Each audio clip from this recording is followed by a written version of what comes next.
Every Friday evening, tune into radio's hottest talk show, bringing you the realest, uncensored conversations with the boldest man on the net, Lancescurv.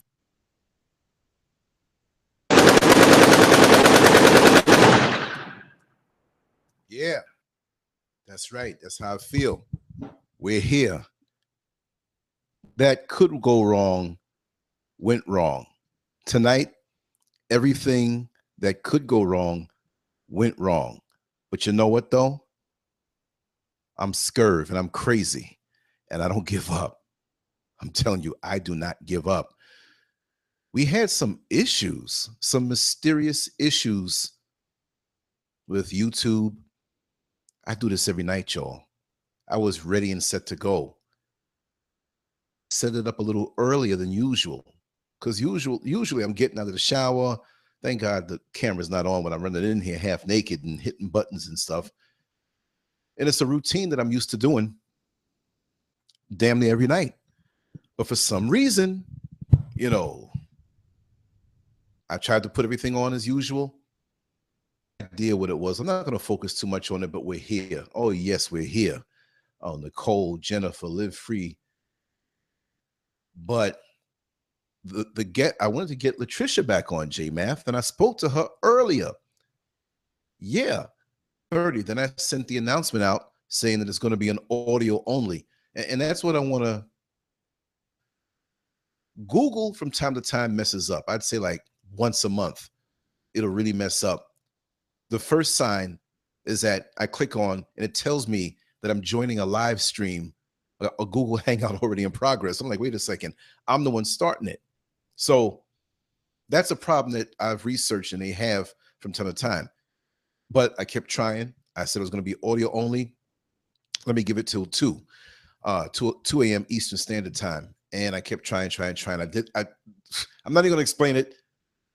I did some troubleshooting on my own. I'm getting pretty good at this. And not that I did it, but it just went through because I guess the problem was rectified. It's going to be a touchy topic tonight, but because I wasn't on at the time, many people tried. Yes, he's not having the show tonight. So the title will stand. Maybe I'll change the title. We'll see. We'll talk a little bit. I actually have, not many actually speak. I have one person on the line because this thing threw everything off. I mean, if you know that you're going to go to somebody's house and you know the time and everything, and you go there, you don't see any cars outside. You don't hear any music. The lights are out. Papers are piled up in front. You're like, something's wrong. I look around and you see a little crack. And hey, anybody? No, I think they left out of town. You're leaving. You're gone. So we're going to wing it tonight. We're going to have our little show tonight. And if the two people that I want to have call in, we'll proceed as normal. I was looking for Jack's number because I know Jack is very much interested in this type of topic. Folks who will call in. Anyway, but we're not going to make it a disaster. I'm free off the plantation. I'm waiting for my shotgun mic to be delivered tomorrow morning so I can go out and do some really good video. So I'm going to have a lot of snippets. I'm a little behind on my blog, but those videos will pick it up. I'm just a little generalized because I was like, oh, no, I was thinking all day about this topic in this show. And yes, Ophelia, Marcus, yes. Hey, Marcus, if you want to come join in with me, man, we can chop it up until, unless I'll just inflict my right now. Yeah, we'll do a freelance show. We'll call it a freelance show. Let me and William. Everything is good. I want to ask you, right? I want participation here because this is not something that is going to yes, Shelly, we are live on the YouTube channel. I was going to make it audio only when I saw that we had difficulties, but I mean, you hear my voice, you know what I look like. We want to move forward anyway. It's not like you have to watch me all the time, but I know sometimes when we're talking, I do the expressions and stuff, it gets kind of fun. But this is the question that I want to put out. I want to do maybe several times a week, but at least one good day a week, and not a whole day. I want to go out into the street randomly to people. I don't know how this audio, how's my audio sound? Do I have to get like really close to this thing? I don't want to like make any gay fantasies out here being so close to the mic. You know what I'm saying? So I'm trying to keep a hetero distance from it. But oh, thank you, Shelly. Thank you. I want to call it something. So I can make up something, but I don't always want to be the one making up stuff. I want you all to participate because, again, this is your platform just as much as it is mine. And I think that's what makes the difference. The gentleman who called me earlier today, I want to give you a big shout out. I didn't get your name, but he was very thankful on what we're doing here. And I say we, because it's not an ego thing. I'm very selfless here. Yes, I know how to amp it up and get in somebody's face, but I just want to thank you all for just giving me this rush. It's a rush for me when I'm driving. Look, I drive 10.5 hours a day. My throat's dry, y'all. I didn't get a chance to eat because of the time that I was supposed to eat, making sure that this thing is going to work. So I'm real thirsty. I got a little bit of water here. Things go on, folks calling. I may step away and grab a few bites because I was talking all day and my throat was dry. Woo! Florida heat too. There was no rain.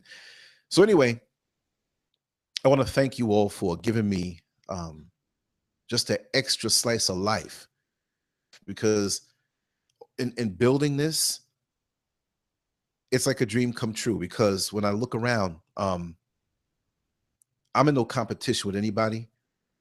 But let me get into my zone here, because now we're on, so I feel good now. I feel like something chased me outside. Now I'm inside safe, but I'm still like, I'm going to be a little shifty with my words as I calm down, right?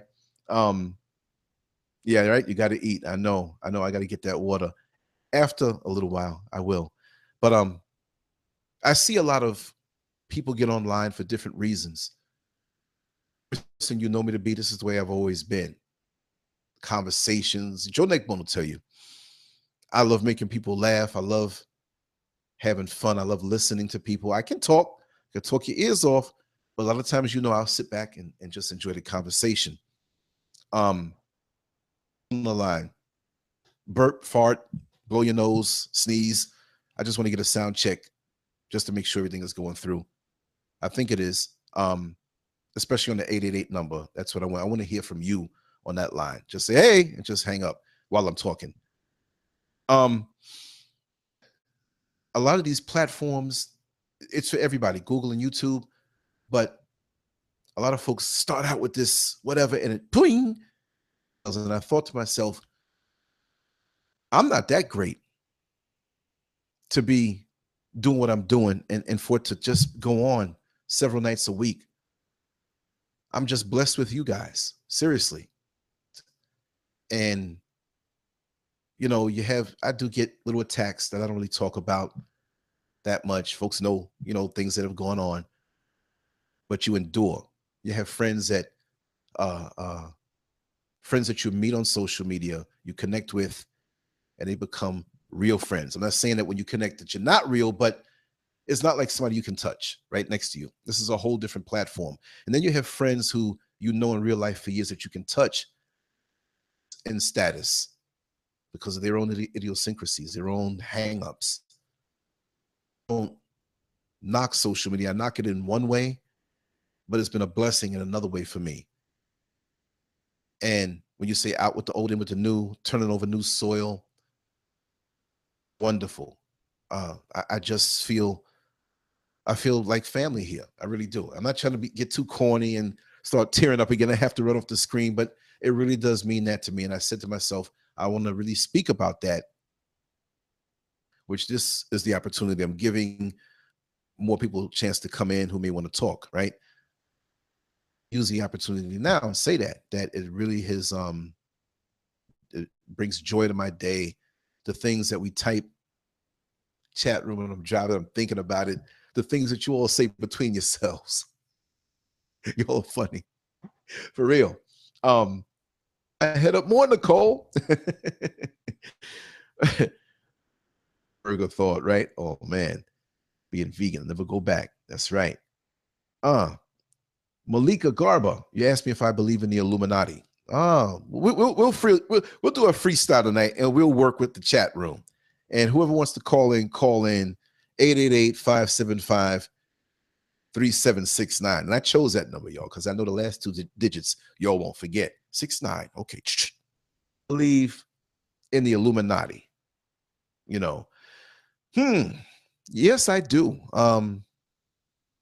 They'll call it something else, maybe. It is what it is, but this world is lopsided. This world is not balanced.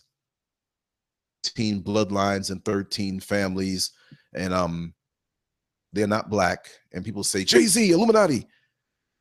He's small pickings compared to the people who run this world. Holla in. Let me just intellectually defecate here for a little while. Holla.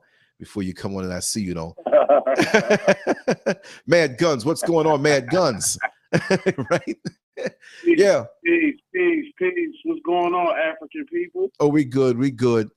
I was just finishing up a point. I think I'm going to take this title and use it for another day, especially after this uploads, because we're waiting to hear about voodoo and witches and shamans and that's the right way to say it, right? Shaman, like shaman without the R.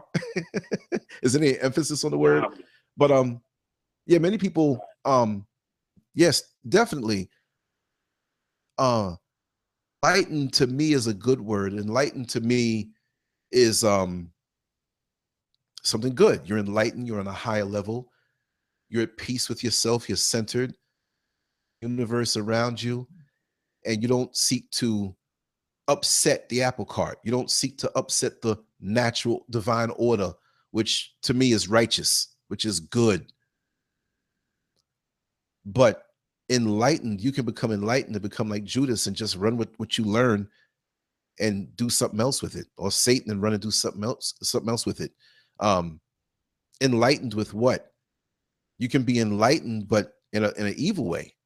You know, maybe. I don't know how you combine those two words. I'm enlightened, but I'm evil. You know things, basically.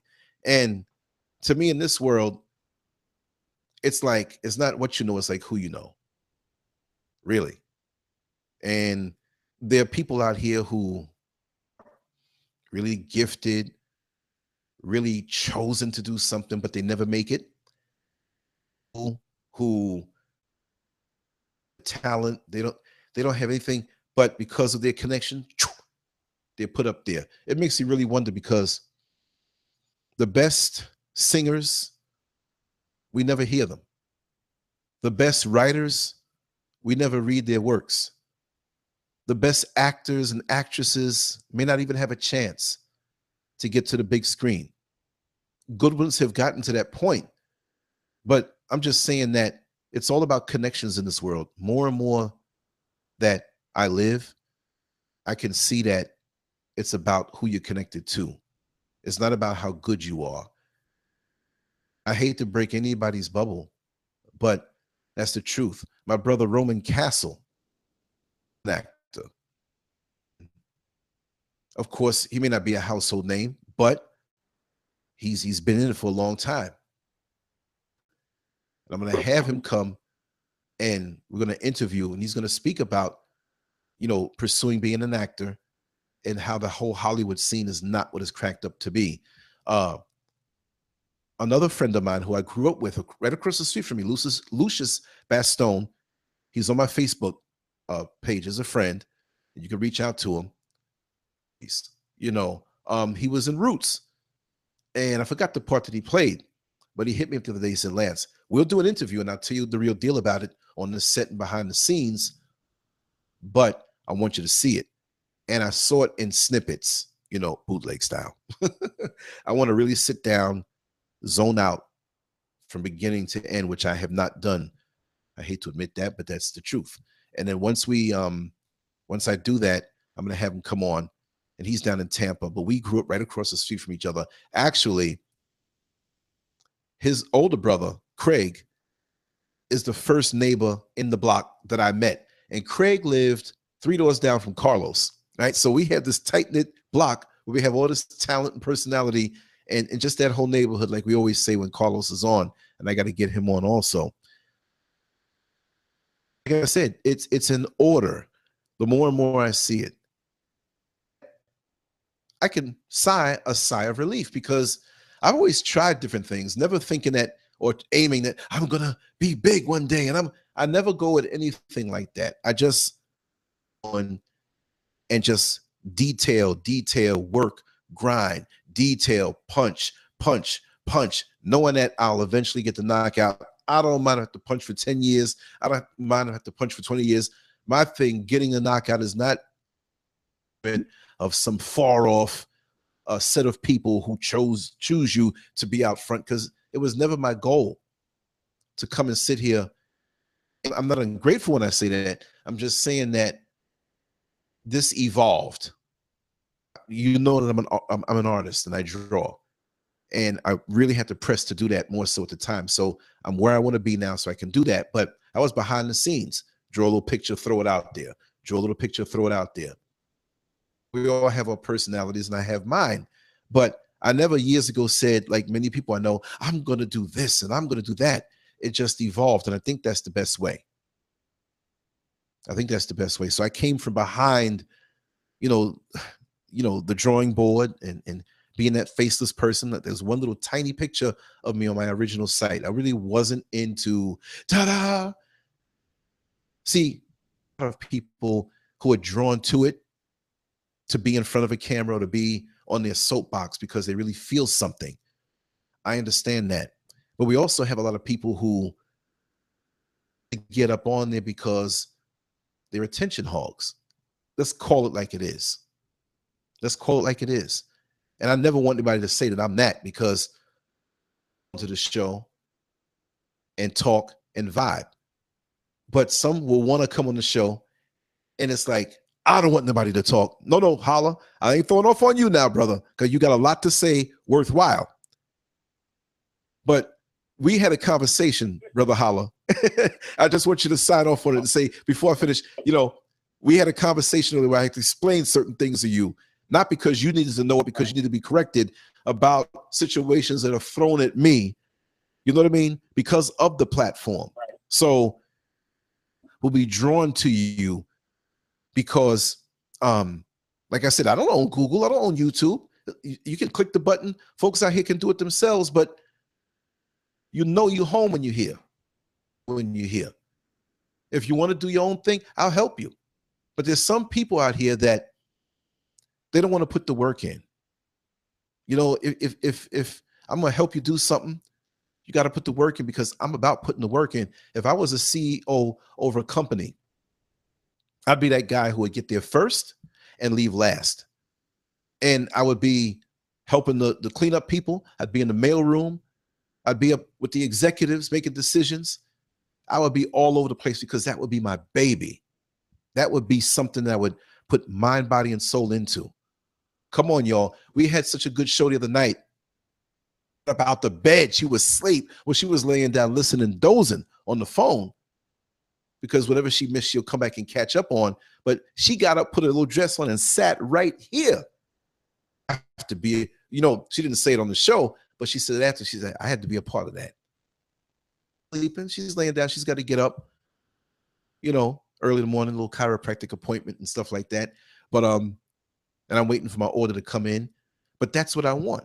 That hangout feel where you feel at home, like when you're on the block and your house is there, your friend's house is over here. You just came down the street with a bunch of groceries, you put them down, you're talking, you're still holding your pee because the conversation is so good. And it's like, man, it's good to be home. It's good to be in my neighborhood. It's good to be with people that love me and I love them. And even if we have slight disagreements in our philosophy or whatever have you, it's all right, because I love this person to the core. You see what I mean? That's what it's all about. You know, now we have somebody who just popped in, needs to cut their computer down. Who just popped in? 504. The elder. Oh, the elder. We gotta take care of that computer problem, brother. You gotta cut that computer down because it's bringing a lot of feedback.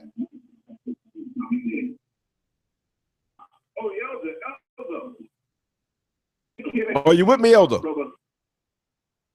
Yeah, I got you now. Okay, you cut the computer down? Yeah. Good. Thank you, Michael L. Clark.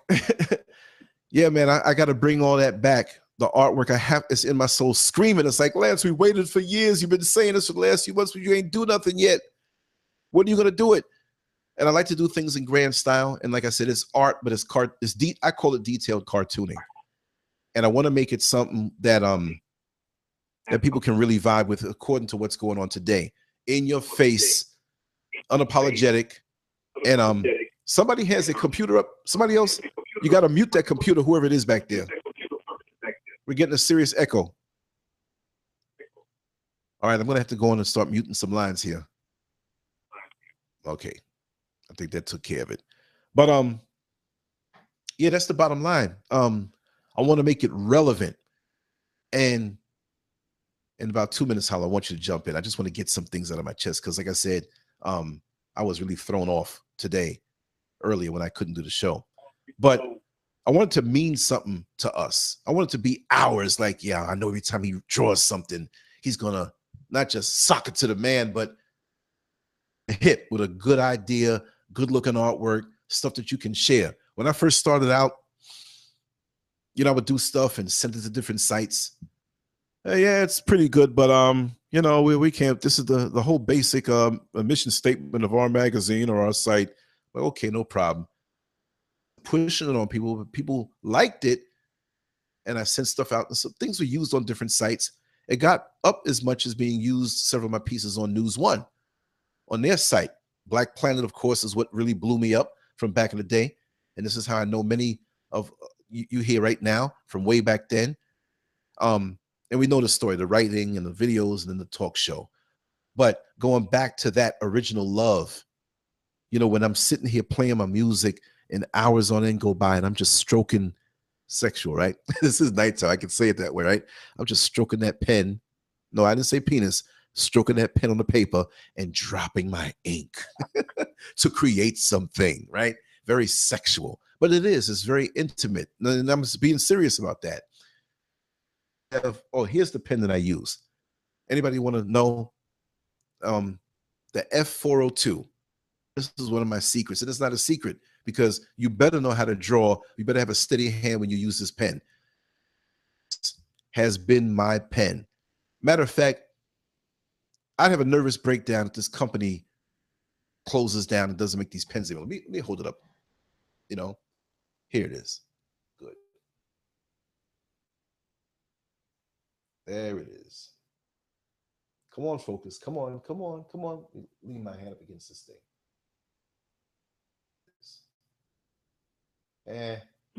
It's not working. But yeah, this is my baby.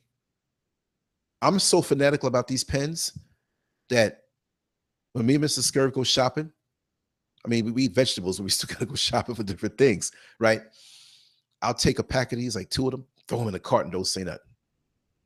And again, then the next time I'll get refills and throw them in there so I could stack up on these pens because, like I said, I can draw without or with another pen, but it's like this just, and I've been doing all my artwork on Lancescurv.com.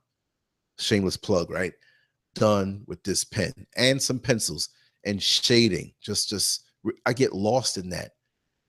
I get so lost in that 5-6 hours can go by and I gotta pee and I don't even know it. Like, damn, I've been holding it this long because I'm just stroking. And you play the music. And this is something I used to do growing up. 5, 6, 7 years old. Put a record on. See, we didn't have MP3s now. Put a record on and just draw. I'd have to get up and keep playing it, but now I can play a playlist on YouTube and draw. I used to lift my weights when I was a young teenager, draw, listen to music. So I love that zone out. So I'm here in the studio, setting up stuff on the blog, editing stuff. I love to play music and just zone out. Music is it for me. Old songs from back in the day. And I think it was Spirit when you asked me if I can play a particular song as an intro for the show. And I would love to do that. I would love to do that. Ustream allows you to play, copywritten music. They don't penalize you for that, but YouTube does your account. And if you keep doing that, your account won't be in good standing, and they might snatch away certain things. And I gotta have my live streaming, y'all. I'm loving this. How I combined everything. Big mystery. Find out how he did it. Like Russian America. If I only can find out, I'm gonna come there and take pictures of it. Yeah, we'll see in time. Let me open up this line again. I think this was the Elder in Holla. Oh, Elder, you got to cut that computer down, man. It's down. The volume, I'm hearing the volume. Is an echo. Okay, it's down. Okay, let's get a 1, 2, 3. Oh, that's even better. Okay. Yeah, we good. We good. Better? Yeah, we better. Let's just chop it up freestyle, y'all. Holla's here. The Elder's here. Oh man. And Ophelia. It was a Tones Tune. Just said, I listen to you every day, Elder. Greetings. He's in the chat room. Are you in the chat room, Elder? Yeah, I made a comment. Oh, okay. Okay, well, you're here. Well, Spirit, you didn't know I'm an artist? Oh, we got a whole flurry of numbers that just popped in. See, now we're popping. Now we're going to go all night long. All night long. Say what again? My apologies, Lance. Yes. Oh, no. My apologies. No, apologies for what, man? I stepped away. I was making some oatmeal. Okay. But thanks again, Spirit Driven. Thanks again for that wonderful compliment. I'm going to be coming with more. Let's chop it up. Thanks, Mr. Marcus. I just wanted to tell you, guys, every time I hear you talk, I've never seen your face. This is actually a compliment. You sound like Dr. Delbert Blair. Have you ever listened to Dr. Delbert Blair talk? No, I haven't. You should go listen to Dr. Delbert Blair. You sound like he got that voice. Delbert Blair is dope.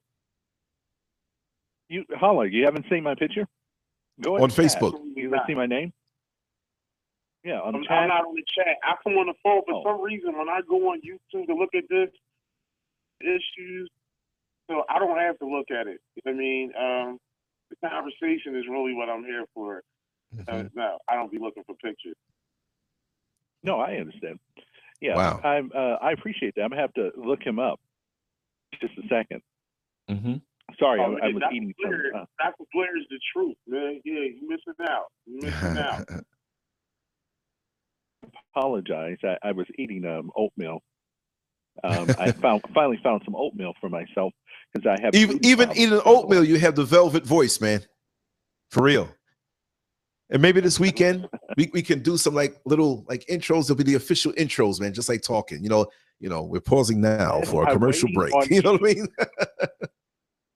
You, Lance, you're a busy guy. You know what? I hate to say that, and I think I told Holla that in the conversation the other day. And the Elder, when you want, just jump right on, man. We're just chopping it up right here. But I hate to have, because a lot of people try to act busy and they're not. You know what I mean? I mean, just out in life, they act busy. Like a call will come in, and they'll look at it like, because if I keep answering all the time, it won't seem like I'm busy. And to be busy is to be important. I'm not cut from that cloth. But yes, I do get involved, and sometimes there's a lot coming, and but I try to be accessible as much as I can. It's getting tougher and tougher, but I'm gonna be here. And I'm gonna make it easier.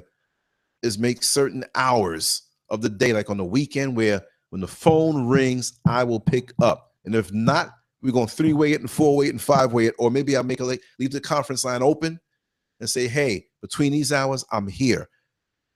I'll sit here with my headphones on with the conference line open when there's no show drawing. wonderful, right? Sitting here drawing. Hey, who's there? Hey, so that'll be its own talk show, the drawing show. Because that takes a lot. That takes a lot of hours, and I still want to be accessible. And if others want to chop it up, I might just throw up and say, "Hey, I'm drawing right now. Make a live stream." You know what I mean? Because you want to like itch your nose, dig your nose. You know, I'm aware that I'm being looked at right now, so I have to be very careful with my behavior. But yeah, I want to do it that way. Also, I'm going to stand up in a little while and run to the restroom and maybe grab something to eat. But I put my favorite shorts on. I always wear like a shirt, but I'll put shorts on because you're not seeing my legs or whatever. But these are my favorite shorts that have paint on it. So don't think I'm going ghetto and don't have no shorts to wear. But here they go. Look on it. Look. But yeah, I will have to set up a timeline. Yeah, definitely. With me and you. Yeah. Next week, I'll be honest with you, I'm getting pretty busy because I have a new client. They teach English for the Olympics, so they're in like 120 countries. So I'll be pretty busy next week. Oh yeah. You have me on Facebook. Yeah, but we're gonna do it. We'll do it this weekend. We'll do it this weekend. Let me just tell Jennifer. Else who wants to. Let me just tell Jennifer that we had technical difficulties earlier. When it was time to start at 1:30, so I had to push it back to 2, but I actually started before 2 because YouTube wasn't allowing me to get on. And to be honest, there was another show scheduled in my list of shows. It was made, but it wasn't scheduled, and it had XXXXX near. I don't know how that got there. Also, I received an email yesterday that I took very serious about it, but it was a death threat. And I was 25% shook. I'm not gonna lie, I was shook. Oh, wow. Yeah. But I checked around and good sources are like, nah, that was a joke. That was a scam. I checked the FBI, and this is going on now. You all might get some like it, because there was nothing specific in it, but I don't play. So if you make one on me, be prepared to go too. Because whatever you coming with, I got. Lance, I'll tell you this. If I get a death threat, and whoever's listening, I'm home 365 days a year, and I have a shotgun ready for you, by the way. So I'll meet you. Yeah. Okay, I dropped off the line. Okay, let me see. I don't know. Funny business is going on these days online. Been excellent. The audio sometimes I'll drop off a little bit, and sometimes some of the callers will drop off completely for 15, 20 seconds. So I don't know what's going on. I'm gonna tweak things. I'm gonna play around with stuff here and help me expand it a bit more, because I have a lot of toys here that will make things even more dynamic that I haven't had the time to really set up. But like I was saying to Jennifer, yeah, we had some technical difficulties. I was going to make just an audio only show, the live stream, but you would just have to call in to the 888 number. So that's why you all have to have that number, just in case that happens, that if the live stream messes up, you know you can call in and I'll record it, the whole conversation, YouTube anyway. So if there's any sabotage out there, they're going to have to come inside the house and stop me, because if the live stream doesn't work, here will. So the show will go on, you know. My cameras and stuff I take in the street, if the live stream doesn't work, we're still going to have stuff. And I can record live shows on the camera aside from the live stream. So I can do all of that stuff. So, you know, it's just another way of going around. But I like the live stream because it's very convenient. But Elder, I want to hear from you, Elder. Yeah. Talk to me, man. Yeah, I'm here. Yeah. You want a speakerphone? Yeah. If you can get on a regular phone, we can hear you a lot better. Okay. So, That is not. and I wanted to ask you publicly, for those who don't know him, everybody here knows the Elder, Rasan DeLay. He has a wonderful YouTube channel, and somebody's echoing again out there. Okay, who is it echoing? Is that you, Elder? Okay. Yeah, you didn't cut the sound up on your I did not. Okay, you're the only 504 here. Hello? Yeah, I'm here. But yeah, I want you to tell me what are some of the experiences you've had since you've gotten online, because you're very, very popular. I'm not going to say an overnight sensation, because that means a flash in the pan. To me, it's a long time coming, because you're one of those gentlemen, you're one of those brothers, you're one of those elders that we need. It is, and you shoot from the hip, and you drop some spicy words in there. Hell, you're from Louisiana. You know, there's a lot of spicy food out there, so I would expect your language to be spicy also. And just the way that you put it down. And we need more people like you, man, and you're very refreshing. But behind the scenes, we hear you on your videos all the time, and we can't get enough. But behind the scenes, what are some of the things that you've gone through? Share. Because I know people come at you, good things happen. How are you taking your success or your internet fame so far? Tell us something unique. Well, everything been going pretty good, but I've been getting some death threats. I got one of them this morning. Oh, really? What? Man, I turned on my computer. I went to Dr. Boyce Watkins. I know you didn't heard of him. Yeah. I used to communicate with him years ago. I went to his station, and then had my computer, this white boy jumped up to that. It's a picture. And again? He had a gun in his hand. Wait. He sent you a picture with a gun? He had the gun across his, like across his chest, like parallel. The picture was this there. It was a picture, though. I couldn't move my computer. I couldn't get the picture off my computer. It wasn't playing. So what I did, I went to I restarted my computer and it went away.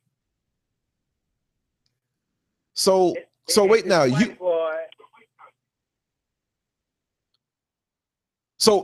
Where were you? You were on Dr. Boyce Watkins' site, or you were on Facebook?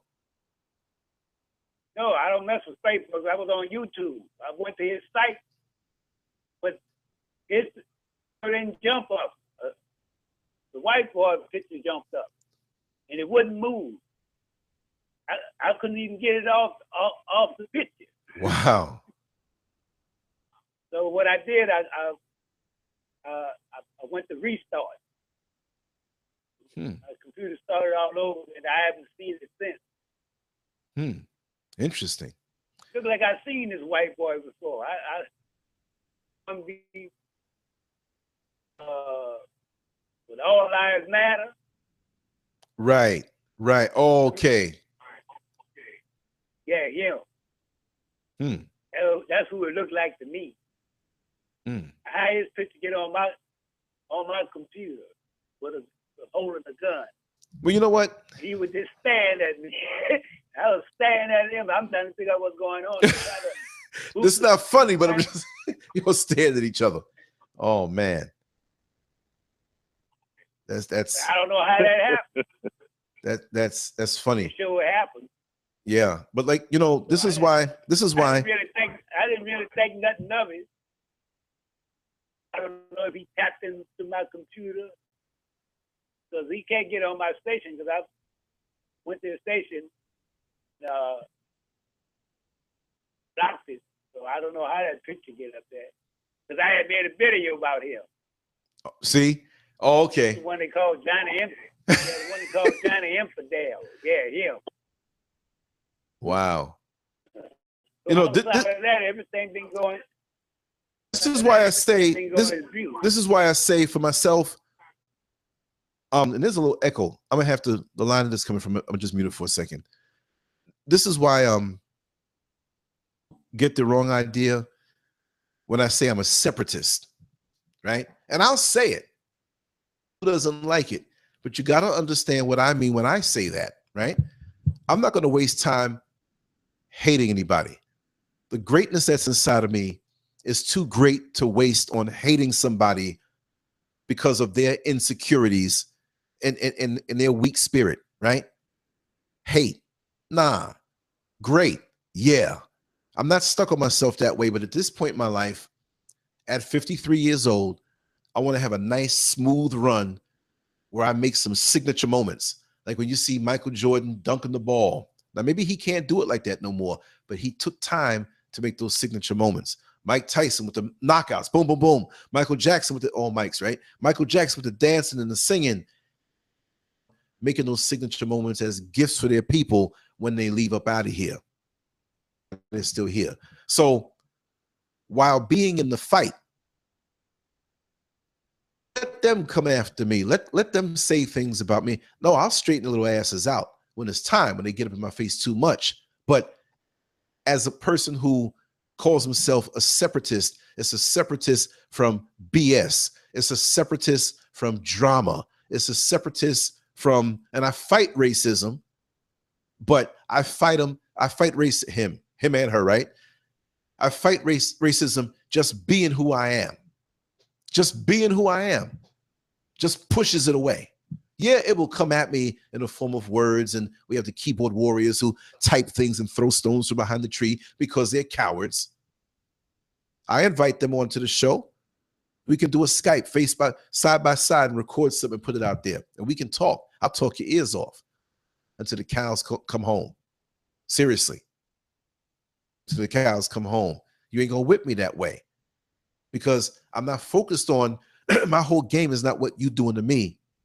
My whole game is what I'm doing and leaving for my people to inspire them, and leaving whatever path the universe, the creator, has for me to walk. I'm gonna do it.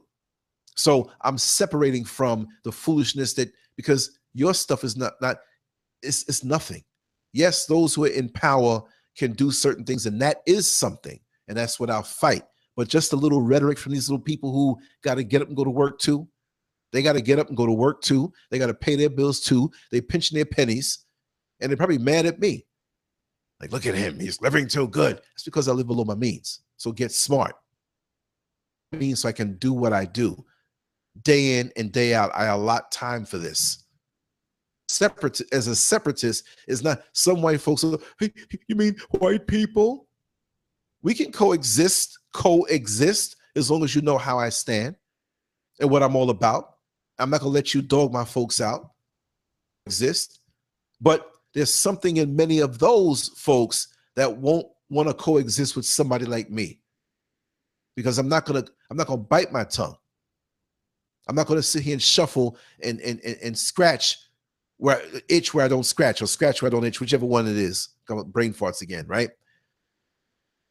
I don't want to be in the, look, I'm a separatist from some of my own black people for a time. I'm gonna give them the nod, the benefit of the doubt. Folks that I know who go on with these little games, I'm separating from you. I don't want, when your intentions are not right, I gotta separate from you. I don't think I'm better. That's right. You see what I mean? But I got something to do.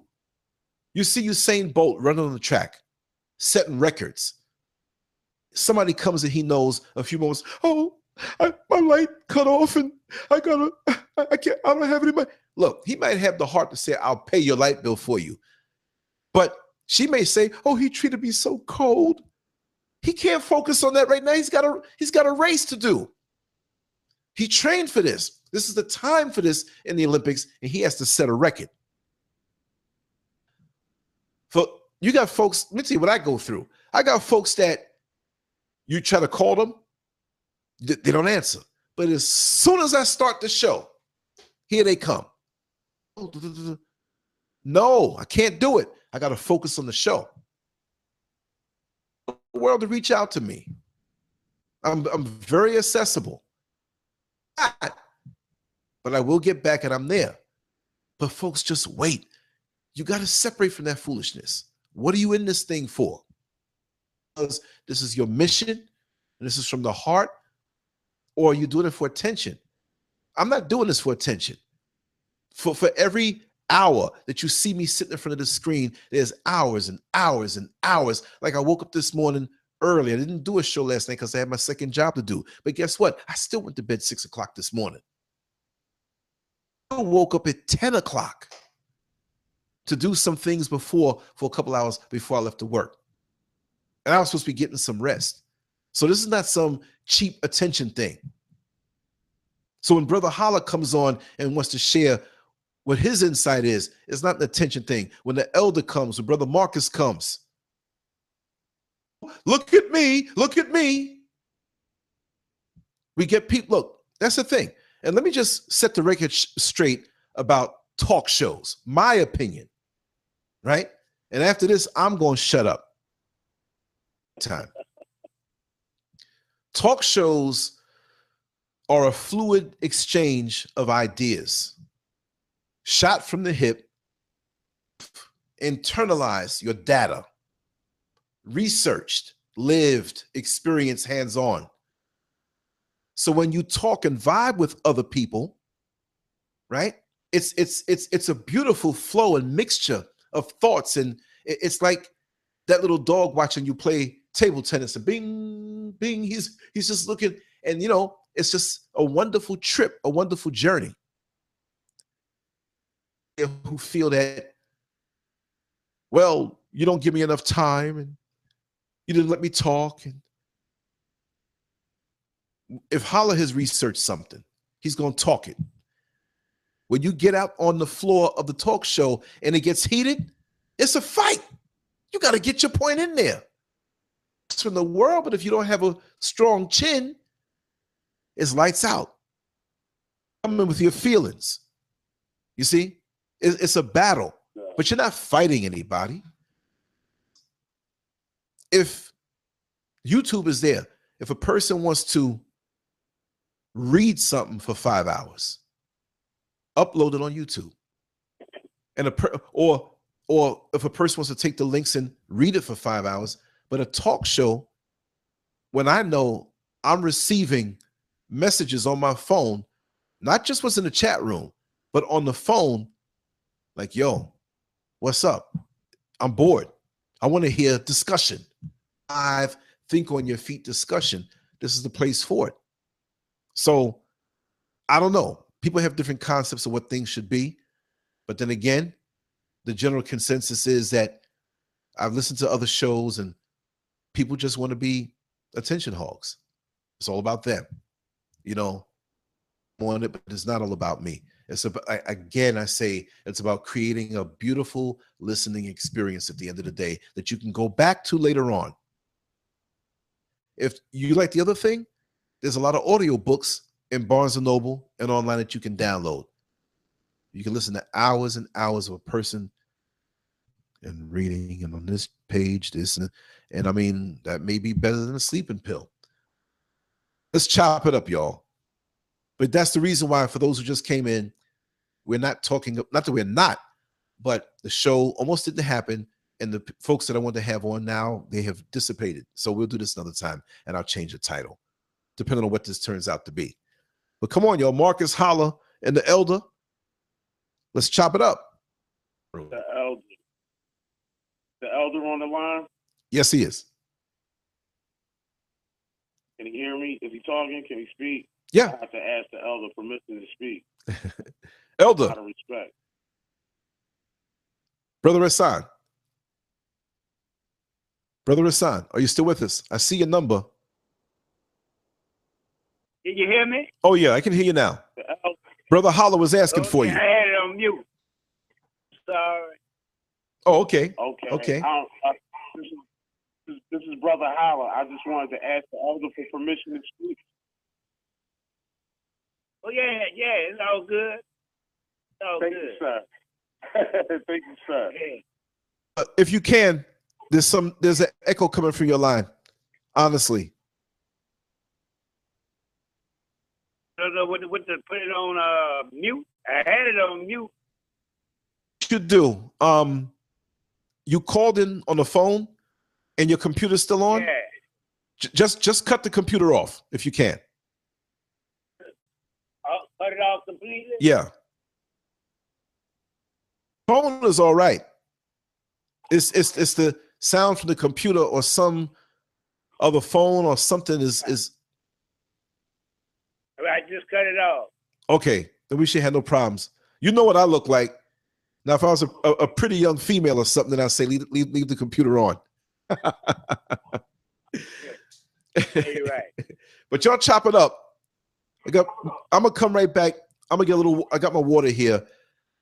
The food, y'all. I didn't eat nothing. I had fruit from like on. So you know, fruit is like so light, and it's like I just gotta get a little heavier vegetables inside of me. So give me like 3 minutes. I'm gonna run in there, put a few bites. Maybe I'll bring back a plate or something.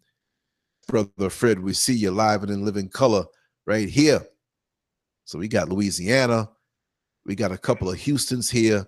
We got Philadelphia here, a couple of Orlando's, another Houston, Richmond, Virginia, and Pine Bluff. Wait a second. We're getting this echo again. It's freaking me out. Okay, y'all. I'll be right back. Y'all chop it up now. Yeah, that echo is good. Marcus. Yes, Brother Holland. How you doing? How you doing today? I'm doing great. Busy day today, but I'm doing fine. How about you? I had some points from the other night when the sister Rachel was on the phone, and she mentioned the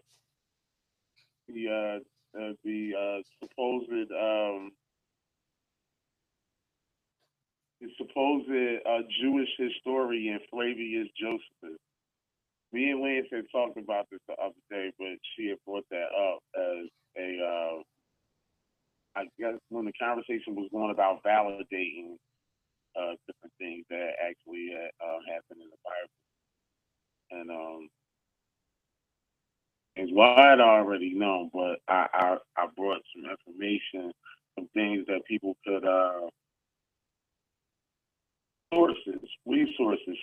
That's something that doesn't get brought up a lot in these conversations, are sources that people can go to look at certain things.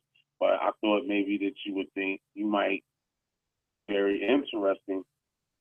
But it's a book by a Jewish scholar by the name of Abelard Rochland. And the book is called The True Authorship of the New Testament. Have you ever read it? I have it. I learned about the Flavians when I was doing my research on who created Jesus and how I think Caesar had something to do with Christ, etc. So no, I haven't read the book, but I have to look it up. I would love to read that book. That you find out about the Flavians, because a lot of people don't know about the Flavians.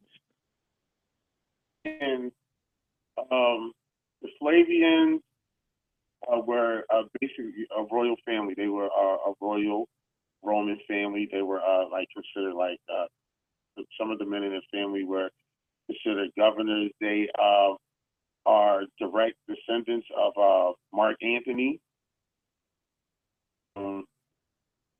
They are the Antonines, which are the descendants of Mark Antony. But the interesting thing about the story about the Flavians had another offspring called the Pisos. The Pisos were the offspring and the individual that actually created the New Testament or created the pen name. This is what I was explaining to her, was that Flavius Josephus is a pen name, was a pen name created by Arius Calpurnius Piso that are related to the Flavians that in town, King Herod, Emperor Herod. This is where the New Testament came from. Arius Piso created the character Jesus basically what I got out of this research was one, the Old Testament was a story created by a high priest, or in the Bible they were referred to them as the Pharisees and the Sadducees, which were actually the rabbis and the scribes. That was the actual name. What we don't know, literature, especially the Bible and all the literature surrounding that, or what would be considered historical texts. Writings were writings of this particular family. And the two different groups of people, the Jews and the Romans, they had coded language. They had coded, their alphabet had a equivalent numeric number that went to it. So we were never taught this. You're not taught this in school, and you're definitely not taught this in your church. So most people think because Flavius Josephus, and it was said that he was a Jewish historian, they don't understand that that is a pseudonym. It was an individual that name to hide the identity of the actual people who wrote. But all of the characters in the New Testament, in regards to like the most profound people, like the Josephs and Jesus person, they were all Arius, Calpurnius Piso, and his son Julius Piso. There's a book that you can read called Pliny the Younger. Pliny the Younger was like it's crazy, but their whole family created that story. And basically, what it really was about was competition more so. The Romans and the Jews were going back and forth. They were at war with each other at that time. The Jewish had created the Old Testament, the original story of Joseph or Yosef. Created that story, and it had become popular amongst not only the Jewish people, but the common Roman people. And the people in Rome, the hierarchy in Rome, felt some kind of way about it. So the Piso family created their own story using the original made-up story from that the Jewish made for the story of Joseph. And in this book, they break it down. And you know, for some people who will say, "Oh, that's a white man that wrote the book," they could be telling you a lot. The book that I'm referring to, you can get it now, but for a long time, this book was not allowed to be in circulation. These are not books. When they were written, these were not books that Black people were supposed to be reading in the first place, so we would not be privy to this knowledge. However, now times have changed. We have the internet. There are a lot of things out for people to go and actually research and see. And more importantly,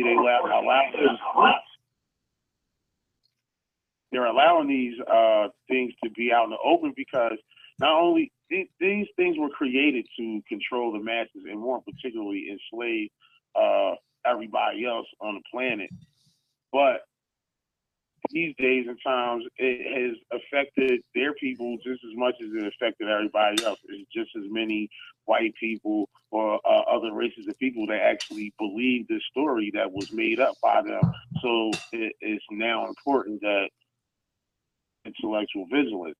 I can't be concerned about their people or the other races. I'm just saying for my people, and this is why I take the passion that I take about this is because we have shaped our lives and the way we deal with each other and how we live of a story that was made up. Like the whole concept of God, people don't even really know what this is. This is why I say what I say. I don't say it because or I got beef with the church or religion or Christian people. Nah, I don't. The only beef I have with Christian people is the lack of intellectual vigilance. The idea of arguing against something that you've never ever researched is so Holla. insane. It's astronaut. So Holla, you weren't up on you were in the church one day as a young kid and had a split in your pants and everybody laughed at you and you ran out crying. you weren't traumatized that way in the church. Nah.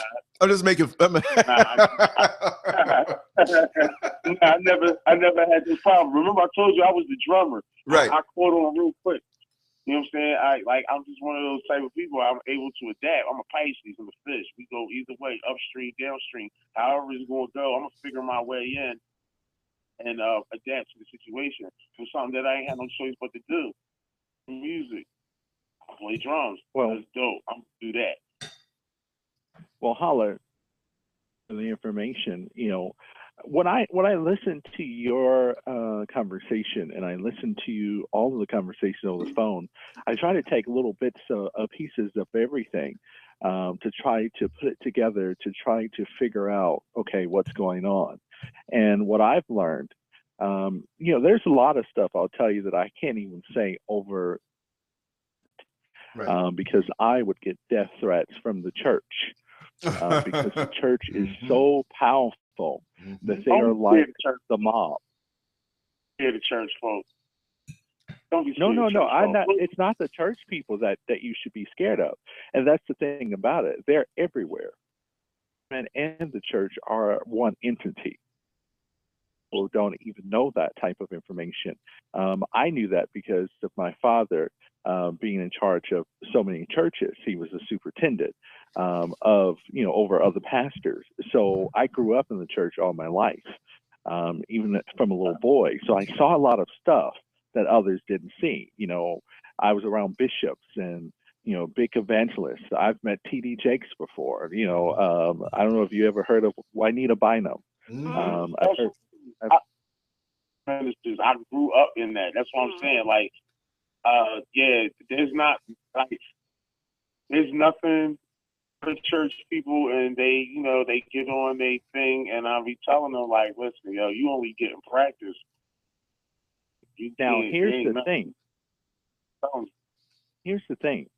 I know some people you might say, wow, well, not you per se, Brother Holland, but others, they say, wow, she's really powerful, Juanita Bynum, or wow, Benny Hill, or whatever the guy's name is really powerful. Those people that can, it's a spell them under. And a lot of people don't understand. I have experienced that spell that they are putting these people under. And we go back to our topic, voodoo, witches, shamans, and warlocks. A lot of your preachers, believe it or not, witchcraft is used a lot of times in the church. Now, there's two ways witchcraft can be used. It can be used for the good, and it can also be used for the bad. But at the end of the day, using it for the bad. And the ones that you see in the church, you never see people go to church when they already got everything together. It's always when they are at their highest emotional state that they will believe that I myself wrote the Bible and I am King James myself, or I'm the creator of the Bible. I can tell them I'm the creator of the Bible, and they will believe that. They will lick the crumbs off of my hand or lick the end of my spoon. They are under a spell. That's interesting. Let me just jump in really quick and say something really quick. Mad Guns, call in, man. He says in the chat room, this man has nothing else to offer except how much he hates Christians and Christianity. That is all he talks about. I'm so glad. No, I said call in. And then he says, can this man diversify his conversation? Lance continually gives him a platform to bash Christians. It's old now. Well, it's like a dance now, Mad Guns. You're in the chat room saying all he does is bash Christians. If you feel that way, call in. Has he ever spoken on issues other than his disbelief, God-hating demon? I try to have different topics. If we don't have enough people calling in to challenge or whatever, I worked hard all day today, y'all. I can't keep it. That's the whole point, Lance. Yeah, but I'm just saying, like, okay, call in. The number is there for everybody. You've called in before. 888-575. Yeah, 575. I messed up. 3769. It's there to call in. Good morning. Good morning. Who am I speaking to? How are you? Man. Oh, we're fine. We're fine. Good. Who are we speaking to? Lance, Good morning.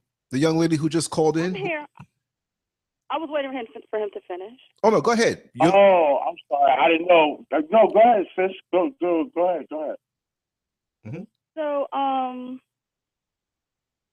your names and what you like to be called when you're over the air, but the gentleman, I just call him the professor. I call him the English professor because that's how I can remember him. But who are we speaking to? This is 2 Up, 2 Down, Virginia. How are you? Okay, 2 Up, 2 Down, Virginia. I like that. I like that. Talk to us. I took that from some of the younger people. That's not what we called it growing up, but hey, they, you know. Who's from? South of Richmond. Okay, that's what's up. Good. Like Midlothian County, Petersburg? Yeah. Yes. Generally speaking, yes. Mm-hmm. Okay. I went to college in Petersburg. That's why, I know about that a little. Virginia State, is that right?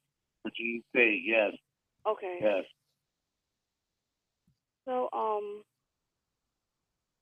I just listen a lot. I just picked up Lancescurv recently, so I was checking out some of the YouTube videos, and I've been calling and listening. Mm-hmm. And I was, so the professor, the way you tied that in, that was beautiful. I'm one of those people. So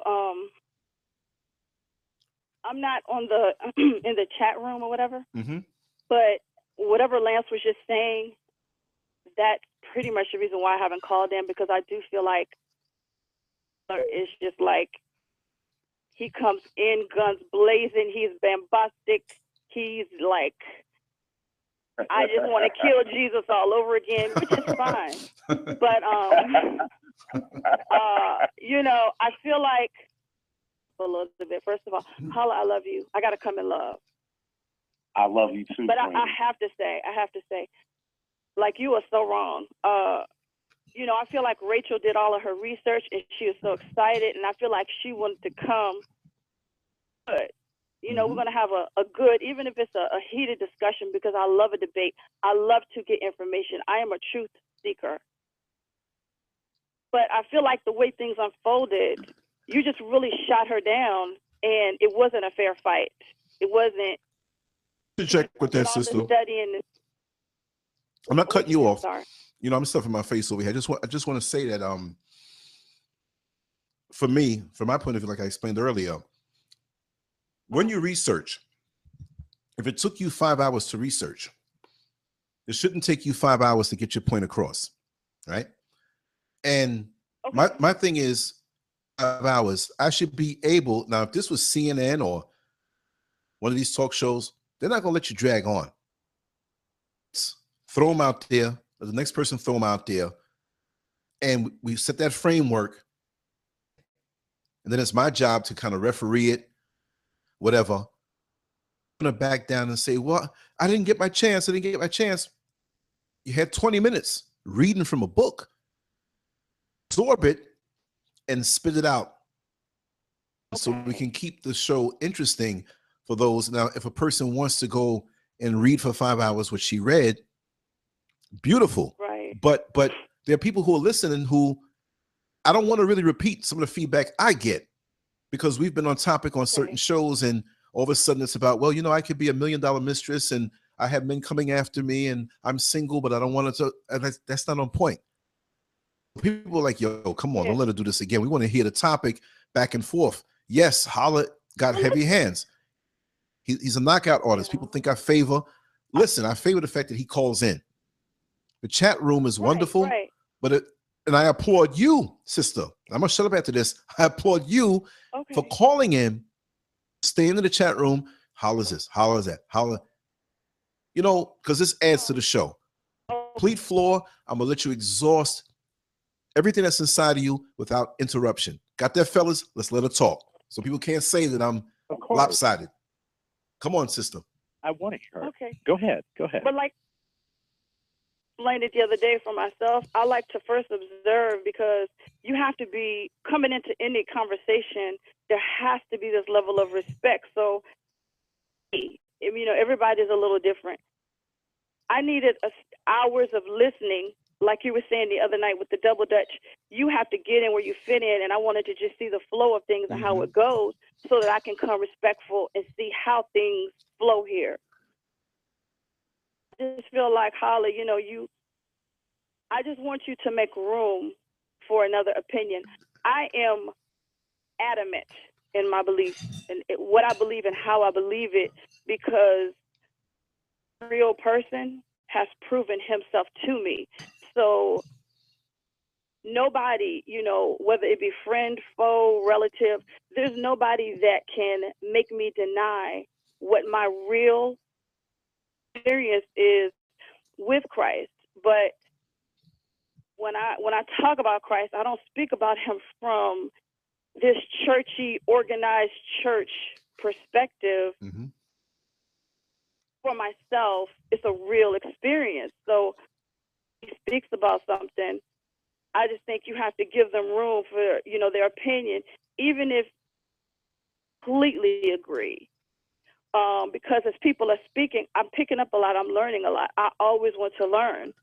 But what the gentleman was saying about church and being under a spell of enough of these church services, I think it's absolutely true. I mean, some of the so-called big name ministers or whatever that people follow behind and give all their money and give their whole life to, they're sinister ministers. And they come with a whole nother agenda. But that. Because some people, I'm not going to say people of color across the board, because some people really don't take the time to study, to figure out what it is they really believe, then they follow behind somebody almost, I don't want to say as if they're a little animal, but pretty much that's kind of what it looks like. You follow behind somebody, and whatever they say do, you're at their beck and call. You're going to bow down.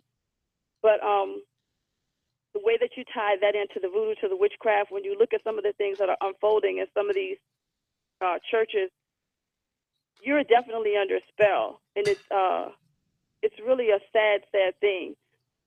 That even though I'm absolutely sure about what I believe, I still like to listen to other people. I still like to learn. And I love listening to people that come from other places other than this Western culture that I live in, because I know I'm influenced by the culture. I can't help it. I'm human. Influenced by whatever is around us. Information, a lot of research. And I love discussion. I like to hear about what other people are doing and about what's going on in the culture. Now, I need to solve some problems. I see there's a lot of things going on. I see there's a lot of people walking around under the influence. So one of the things that I'm doing, these issues, I've taken upon myself to homeschool my children, because if you can shape children, I mean, you know, they're the next ones coming up behind you. And children have a lot of energy and they have a lot of ideas. And if you give them the correct tools, there's so much that they can accomplish. So a lot of my time, my energy, my effort is them. And I really would like to see a lot more people of color take on the huge responsibility of schooling their children in a place where we have certain rights, certain laws. They feel like they're slowly diminishing. But you have to take advantage of the laws that we have and take matters into your own hands.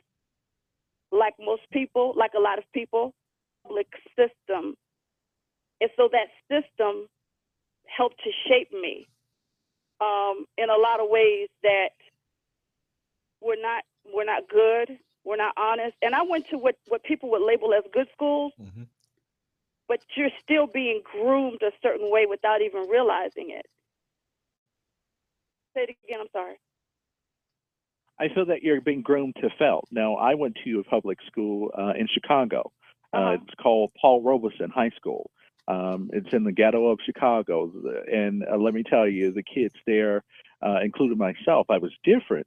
But we were, to me, growing up, I felt that we are groomed to fail in this system. And I want to insert something right fast with you, and I'll be quiet. But I also homeschool She's not my biological daughter, but I came into her life 8 years ago. You know, there's a big age difference between me and my wife. But when I first came into her life, she was failing in public school. She was failing in the private school. So me being the internet genius that I am, because I work from home, I decided to bring her home. It changed her perspective because I was able to shape her mind to constantly remind her, you are a beautiful Black young lady. You can do this. You are great. You're powerful. And she was able to see me. A lot of times when I'm working, I have my door open for my office so she can see a different example of a Black man. Our superheroes are not even Black. The movies are not Black. We're in a role of nothing. We never have anything for our children. See, the difference between today and years ago, yeah, you might have had a little bit more examples. There were more Black businesses. You know, when I was growing up, the only superhero I remember was Meteor Man. I'm like, wow, we get Meteor Man, but he gets Superman. So a lot of stuff is images. And I think I was talking about this earlier, and I wanted to hit that back again, images. If we can control the images that our children are seeing, then we can shape their minds and change things. Mm-hmm. You know, the one key that I have is all the time, and I'm very blessed that I speak to anyone and relate to anyone because you're going to listen to my voice first to what I have to say. Mm-hmm. And we have to learn how to take that a different approach. Mm-hmm. You know, speaking on Brother Holler, like Brother Holler, I told Brother Holler that at first. I did not like him because I'm like, man, this dude coming and screaming and hollering. But after I got to know Brother Holler and sat one-on-one with him and his approach is different. And everybody won't understand that. And I understand that. Your approach is different. Let me interject really quick. Sister, I appreciate how you spoke and what you said 100%. And that's going on to the messages I'm receiving now. I'm not blowing nobody up, but right? You're shooting from the hip and you're sharing you. And if you were to reference something that you read, here's the link. Believe me, if I read something and then I come here as Lancescurv and say, listen, this is what I researched. Ba ba ba ba ba ba ba ba ba ba. Go to the link. Go to where I got it from. I'm not going to spend the time. I'm going to read 5 hours. And if you don't let me read 5 hours, you're bashing women on your show. No, I don't bash women on my show. I got a woman/wife a few rooms over. I've never put my hand on her. I never raised my voice to her. Nothing like that. I don't do that. And I wish more young ladies would call in the same spirit. Someone who's disgruntled that they didn't get the floor tonight wants to label the Lancescurv show as some show where we bash women. No. It's mostly women in the chat room. You lucky devil, you. But some people will choose to want to look at it one way when they can't have their way. And let's just say it more and more the way it seems to me, a lot of attention hogs out here online who you could be talking about nuclear arms in Iran, but it always comes back to them and men and life, whatever. Get over it. Okay, I'm not saying to you, right? But I'm not going to be manipulated that way. But I'm going to be fair because folks wouldn't be here if I wasn't. Yes, in the debates, it can be heavy-handed, and Holler's, he's equipped that way. And he's a steamroller. I understand that, but I'm not going to let him steamroll somebody who has a point. If a person comes and says, we're going to debate, and I got it here. That's like a heavyweight championship fight about to go down. Both people talk smack, and one opponent's in the ring, and the other one's like, I got it. I'm warming up, y'all. Bring it in the ring. Show me. You know, on that note, I love your approach, and I love the way you speak. It's very soothing. I love it. Yes. And I'm gonna say this, and I'm sorry, sister, for cutting on you. I'm coming to you, and it's not even coming to your defense with a lot of things. I think what you're trying to say is that, and correct me if I'm wrong. With Rachel, when I was here, I only caught a little bit of it, but her approach is much calmer, much softer, like mine. Okay, and I'm able to handle the screaming or the hollering of Brother Holler because I know his approach. And I think what could come off from anyone that's listening is that, you know, Brother Holler is coming and attacking people. But, you know, I think he said this once before, that he's not trying to attack people. It's just the way that he talks. And if we can understand that's just the way that he talks, and I'm not making excuses for him. I enjoyed everything that Rachel was saying. I got a lot of information from her, but her approach was just a little bit different. And with Rachel's approach, of course, she got stepped on because, as Lance was saying, in a way, she wasn't ready to handle Brother Holler, because Brother Holler is, prove it to me, say it right now. What are you doing? Come on, tell me. And Rachel's like, if you give me a moment, I have here, but she really wasn't getting to the point of what she needed to say when it came to the conversation and debate. I hope I kept explained a little bit. I don't know where you said it just right, sister, but forgive me. 1,000%. No, I totally get what you're saying, because that was, like I said, I've only been on here live about, this might be my 4th night, and everything else that I have experienced has been pre-recorded. So this is kind of like an overall thing. It wasn't that particular situation. It was just, it felt like when he enters the room, here comes the storm. I mean, it is drowning out some of the flow of the conversation. I mean, and there's nothing wrong in it. Not at all. And people tend to, you raise your voice. It was just starting, to me, it seemed just a little bit like Mo was not to really have a healthy exchange. It was more to, let me beat down what you're thinking because it's wrong, and I'm trying to help my people. And I'm like, okay, we're all going to help the people. It's all right. But you know what, sister? You know what? I understand where you're coming from. I really do. And I appreciate that. I think for me, that's the reason why I show up a lot of times lately, because I'm like the voice of calm. You know, I'm like, okay, let's wrap this together. So he's saying this and she's saying that. I think that's probably my role, is the voice of calm. And I love a healthy debate. And the healthy debate is not all, we're not going to agree with everything. I'll be honest with you. I don't agree with everything Brother Holler says. I don't agree with everything Lance says. I don't agree with everything Rachel says or anyone says. I just try to wrap it together. And you know, for me, maybe I fool a lot of people because I'm just as hostile. There are some times that I'm perfect, you know, and saying fuck this and fuck that, you know, etc. But it just comes off a different way because of my, you know. But listen, I totally get what you're saying, but, and I know you can probably identify with this. Whisper can be a roar, if that makes sense. Yes. You know, sometimes I got to roar, but sometimes I have to bring it down because I want my point to be clear. I don't want to be misunderstood what it is I'm trying to get across. I like, you know, like I said, I just been really listening. I like how you guys were giving shout outs to the women. And one of the things that I often think about, even as you guys were being thankful and really showing a lot of love for the females, because I did listen to that. Honestly, in my mind, in my heart, I think that's great. But I'm one of these people, we need the men. Oh, men, we need you.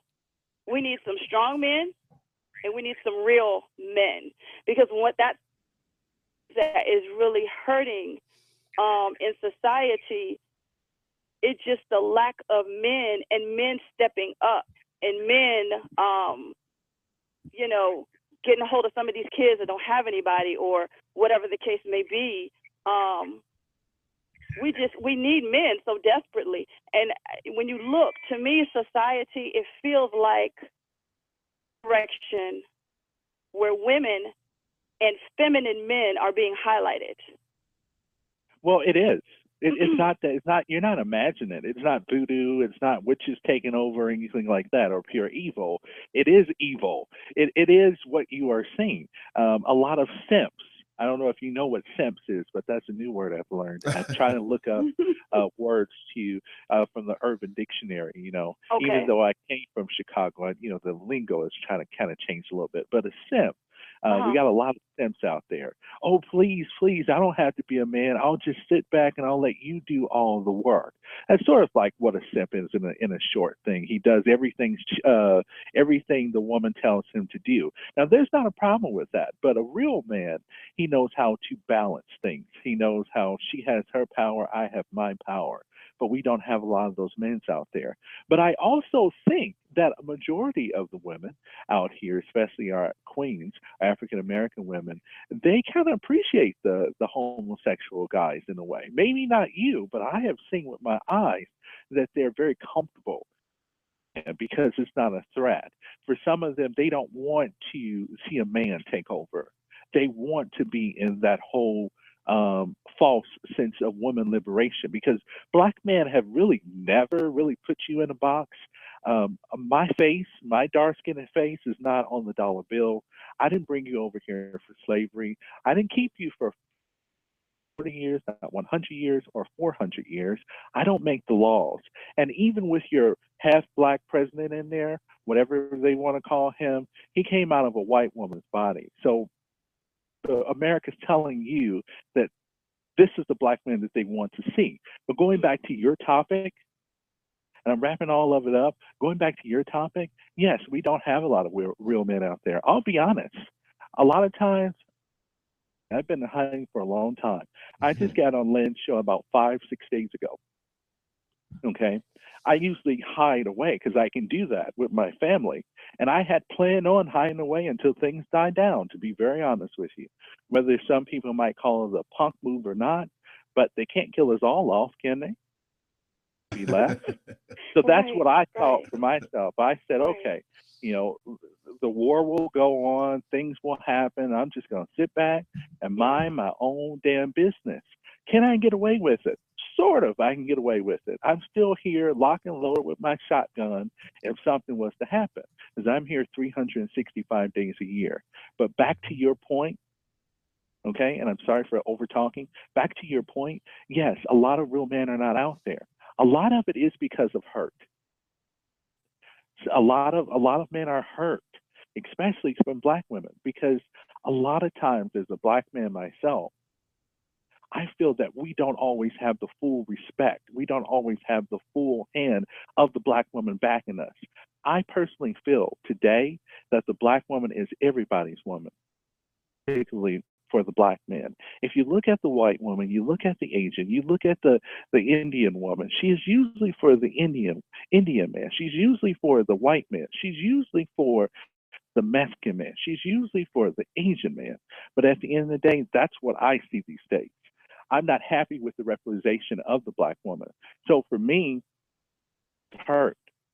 I'll be honest with you. And I just said, fuck it. I'm not going to go out there. I'm not going to help anybody. Just let them do what they want to do, because they're just heading down a road of destruction. Right. That's what I felt.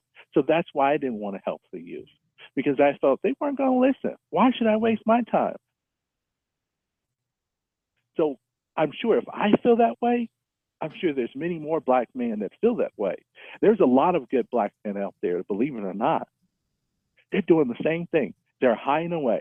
They're minding their own business. Intelligent and wealthy black people. I've met them.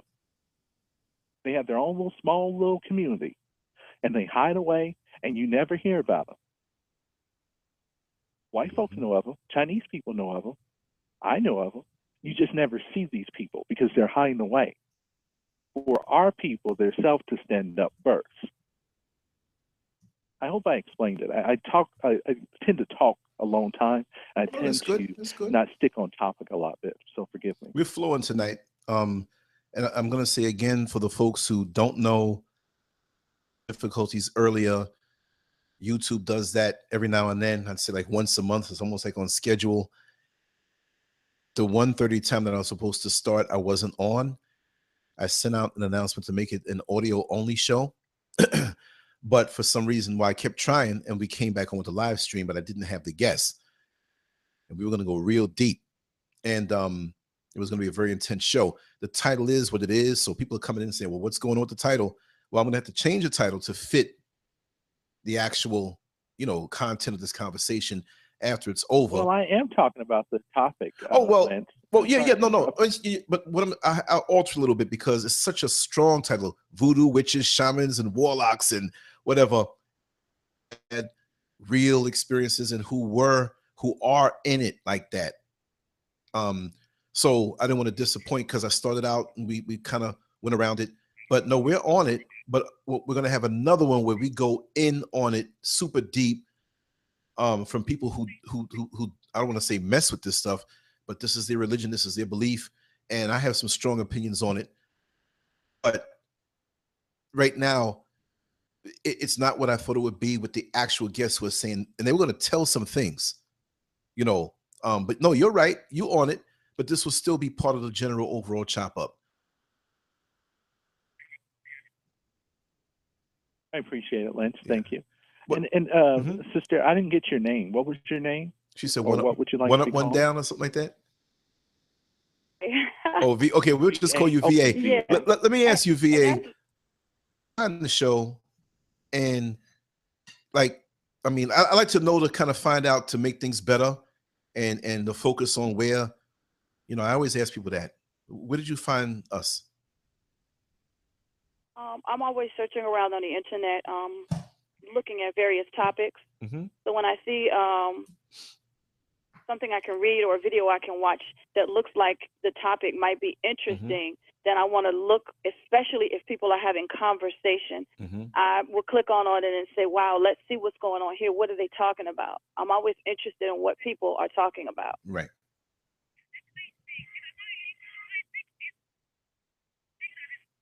I hear a little Mickey Mouse voice in the background. I know. I'm like, what is that?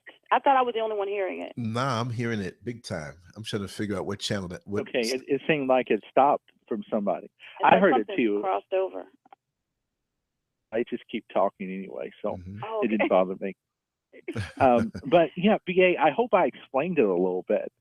And I want to give a service announcement. I've said this before, but I want you to know that I'm one of those young people. I'm 28 years old, so I've done a lot of things in my young 28 years of life. I've dedicated myself to trying to change the image of the black man. Young too. I'm not old, and I'm not saying anybody's old on this line. I'm just saying, no. My daddy is. No, I don't take it that way, man. Okay, so I'm going to say that I just sound more experienced because I've been through more, and I also feel I'm an older model with a rebuilt engine. Voodoo. Correct. So I also feel that I've been here before, and I think we've talked about this before. Right. Reincarnation in a way. Voodoo, witches, etc. I have witches in my family, by the way. Just to tie that into the topic. What are your thoughts about what I just said? What are your thoughts about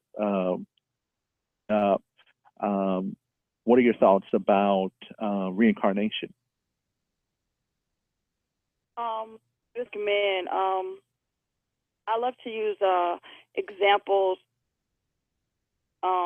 because they help me. They kind of like paint a picture, and as far as men go, but especially black men, a man to me, he already has this God-given authority. So when he knows who he is and he's confident and he presents himself well, it just speaks volumes. Sometimes when I'm speaking with some of my female friends, one of the shows that I always reference because of the manpower in the show.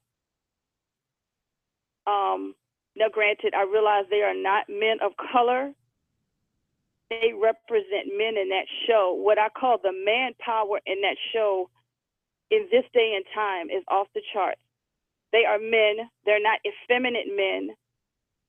Structure. You have the father, the grandfather, the son, the nephew, how they interact with each other, how they do let the women be the women, and the women in that show are strong, but the men, it's like they're these protector providers. I don't know if you've ever watched Blue Bloods. The summary of it, and I can tell a lot from the pictures with Blue Blood, and I see the stance that they have. But I want to say this: we have to realize, and this is no attack for anyone, that we are under attack as Black men.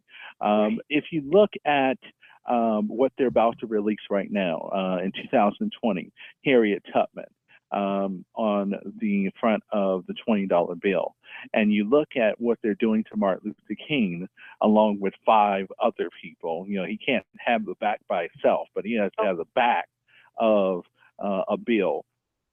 Martin Luther King or any other great Black men that we've had, historian, on the front of the money. It's because they never want to give us our true power. And it's also because we're sitting back as Black men waiting for a master or whoever you want to call them to give us the power. At the end of the day, it's much easier to not be a man these days because there is no organizations out here. And if you can find some, I would love to hear about it for the African American male. There's no organizations that are standing behind the Black male as support. We don't get the child support, no dissing at anybody. We don't get the food stamps all the time. We can't just adopt a baby by ourselves. We don't get a lot of things. So we are under attack, and we've been under attack for a long time, you know, back into slavery time, whether people want to hear it or not. It's true. It took them 400 years of abuse, of breaking up the family, of the Black family, and separating us to get us to this point. And as I told another person that told me that slavery is not an excuse, I said, let me, quote unquote, stick you into a dark closet, and all you will ever see is a dark closet. And I will come and spit in your face, slap you in the face, make sure that someone comes in there, rape you every day, beat you down, and then I'll make sure I'll stick one of your children in there, and I'll make sure the same thing happens to them. I will destroy you and your whole image as a man for 400 years. I will own you, your children, your children's children, your children's children, and then I will release you. So every amount of culture, knowledge that you have, it has disappeared because it's been 400 years. So when I finally release you, I won't get you psychological help. I will make sure that you are the dumbest of the dumbest motherfucker there is out there.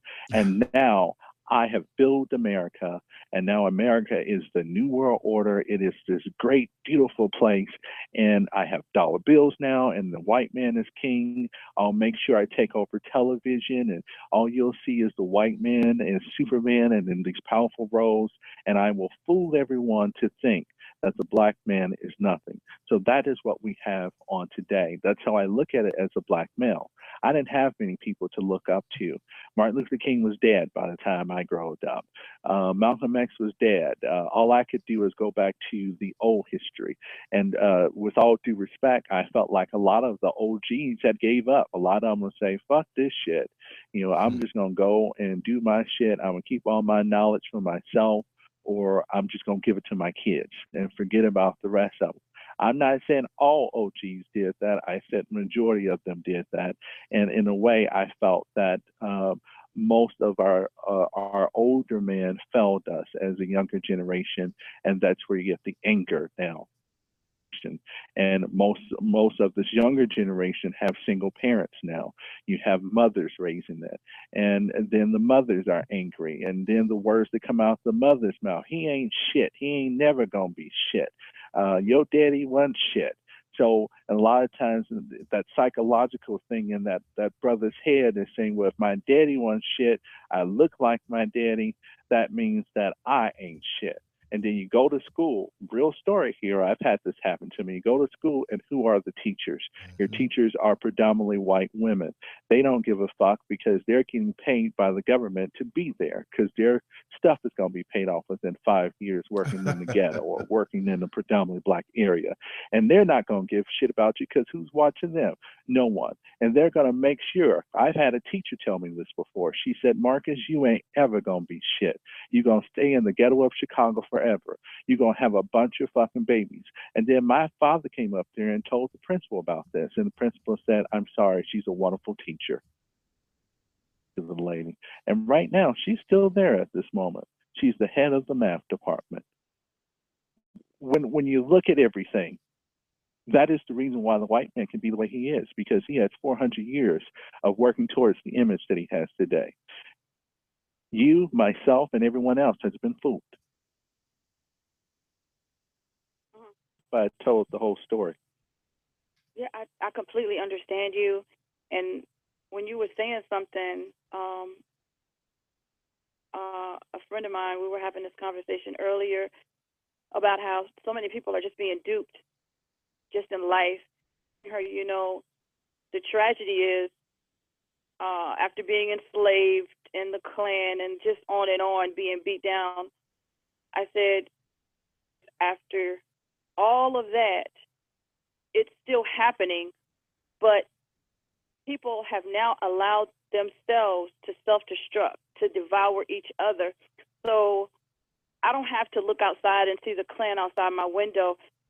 People, because I don't know what it is, if they refuse to educate themselves, if they refuse to just wake up and see what's going on, all of the things that were being done to you, you now do it to each other. I don't even have to lord over you. I can just watch you self-destruct. And it goes back to mental slavery.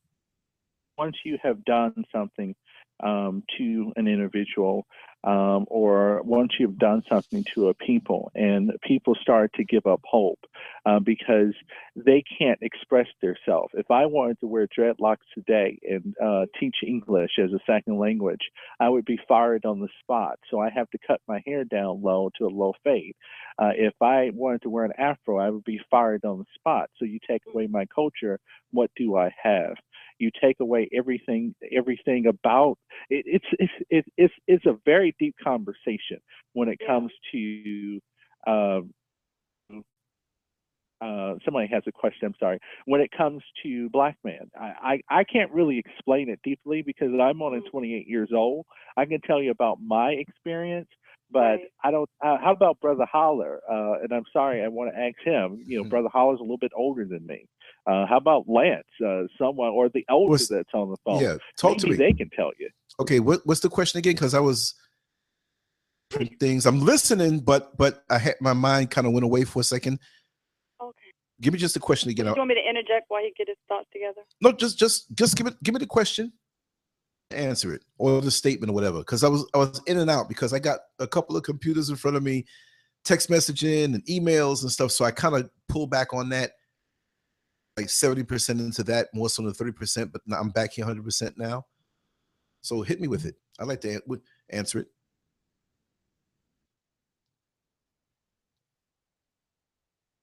Was asking a question about why aren't there that many strong black men out there, and she was looking at the show Blue Bloods, and if you look at Blue Bloods, you see the images of the white woman standing next to the strong quote unquote white brothers, white chocolate brothers here.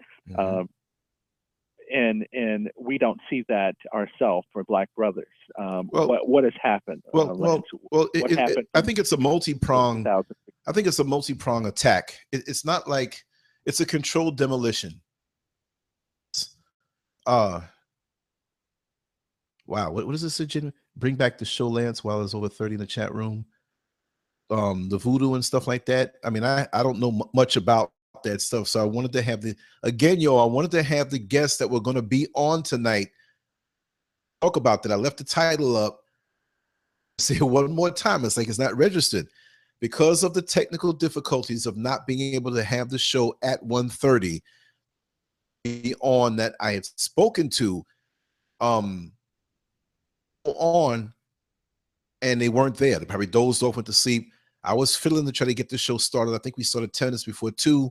They were gone. This time of the night, it's easy to doze off. So the title remains right now because I haven't changed it, but we'll have to have this particular show with this particular title later on another time, probably tomorrow, maybe Sunday, where we can get deep in it, where we can speak the things we need to speak. Although Marcus and VA have touched on this, it's not to the depth that I would want to go with people who are actually witches and warlocks.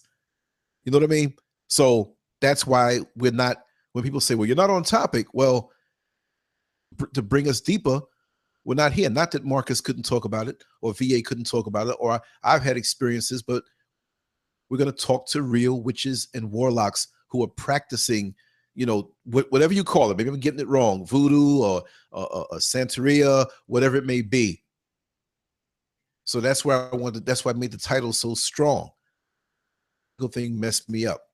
So that's why we're kind of flowing. So I have no problem with a free flowing thing. Now, or to add into the question / statement, I think it's a attack. It was something set up a long time ago on purpose. This is not by chance. The destruction of the black male in America and the world on us is not by chance. To get lewd, let's just say fear of the black penis, because some of us out here, not us as black people, but some of the others feel genetic annihilation is a certainty, which basically, if you look at it as a white, black thing, a race thing, it is. If you keep on putting chocolate in the milk, guess what? The milk's going to get a little more brown, and you keep putting more chocolate, then it will cease to exist. But if a human being, and you say we're a Christian nation and you love us, right? You say you love us, one, then why are you worried about that then? Right?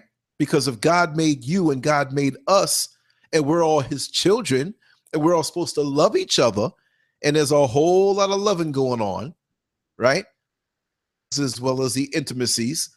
Well, that's going to happen. We can't stop that. You can't stop that. You can't stop that. I want to insert something with that, and then I'll shut up. When you said, why are they worried about that? Well, let's be honest here. Here's the honest truth. This is going to be a shocker for a lot of people over the phone. It really isn't about the size of the black man's penis. No, it's not. That's what it's the potency. It's yeah. It's the whole thing of what I have in between my legs. It holds the power to create I can sleep with any woman on this entire planet. I can probably sleep with a damn alien, and that come out black. Right. We are the only man on this entire planet. Stuff up. If you believe me or not, we're the only man who can sleep with any race of women, and that baby will come out looking black. Either she will have the nose, the lips, or he will have the hair or the skin complexion. You will be able to tell that baby has a black father. There is no other race. The Mexican can't do it. The European can't do it. And that's one of the other reasons why they're bringing other light-skinned people here to dominate you, because they can mix with them, like the light-skinned Mexicans. Not all of them are dark who are coming over here. You get the light-skinned ones. There's some Mexicans that I know of out in Mexico that are just as dark as we are. There's some Indians that are just as dark as we are. But what you're getting is you're getting the light-skinned ones over here. You're getting the rejects. So what you're doing is you can mix with those light-skinned ones and not fall into, okay, is this baby going to come out darker? And that's the problem with the black man. If we went around and all of a sudden it became a level playing and we had just as much power as the white man, the United States would be the United Black States of America, because we would just simply wipe them out just with what's between our legs. And it's the truth. And I noticed that. That's what made me become even more powerful about myself. That's what made me believe in another spiritual realm. That's what made me feel as though I was much powerful. I don't even have to say that I'm more superior than other races. I don't have to go out there and say that, because all I have to do is just sleep with somebody, and you can tell if I sleep with your white woman, your Mexican woman, your Asian woman, that I'm more superior.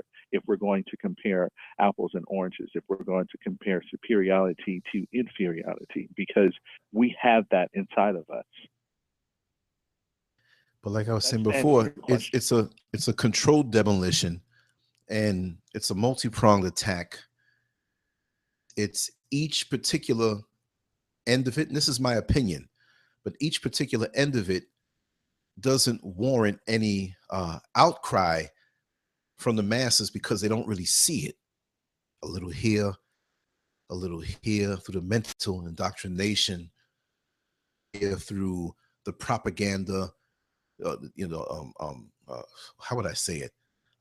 In educational system, we're like robots. We're like programmed. We're programmed. We don't think.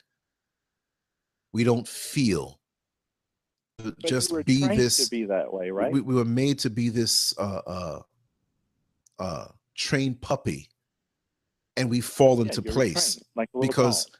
our life would reflect it if we detox off of this system, trying to run away, not just physically, but we try to regain what it is that we lost over these centuries, you see.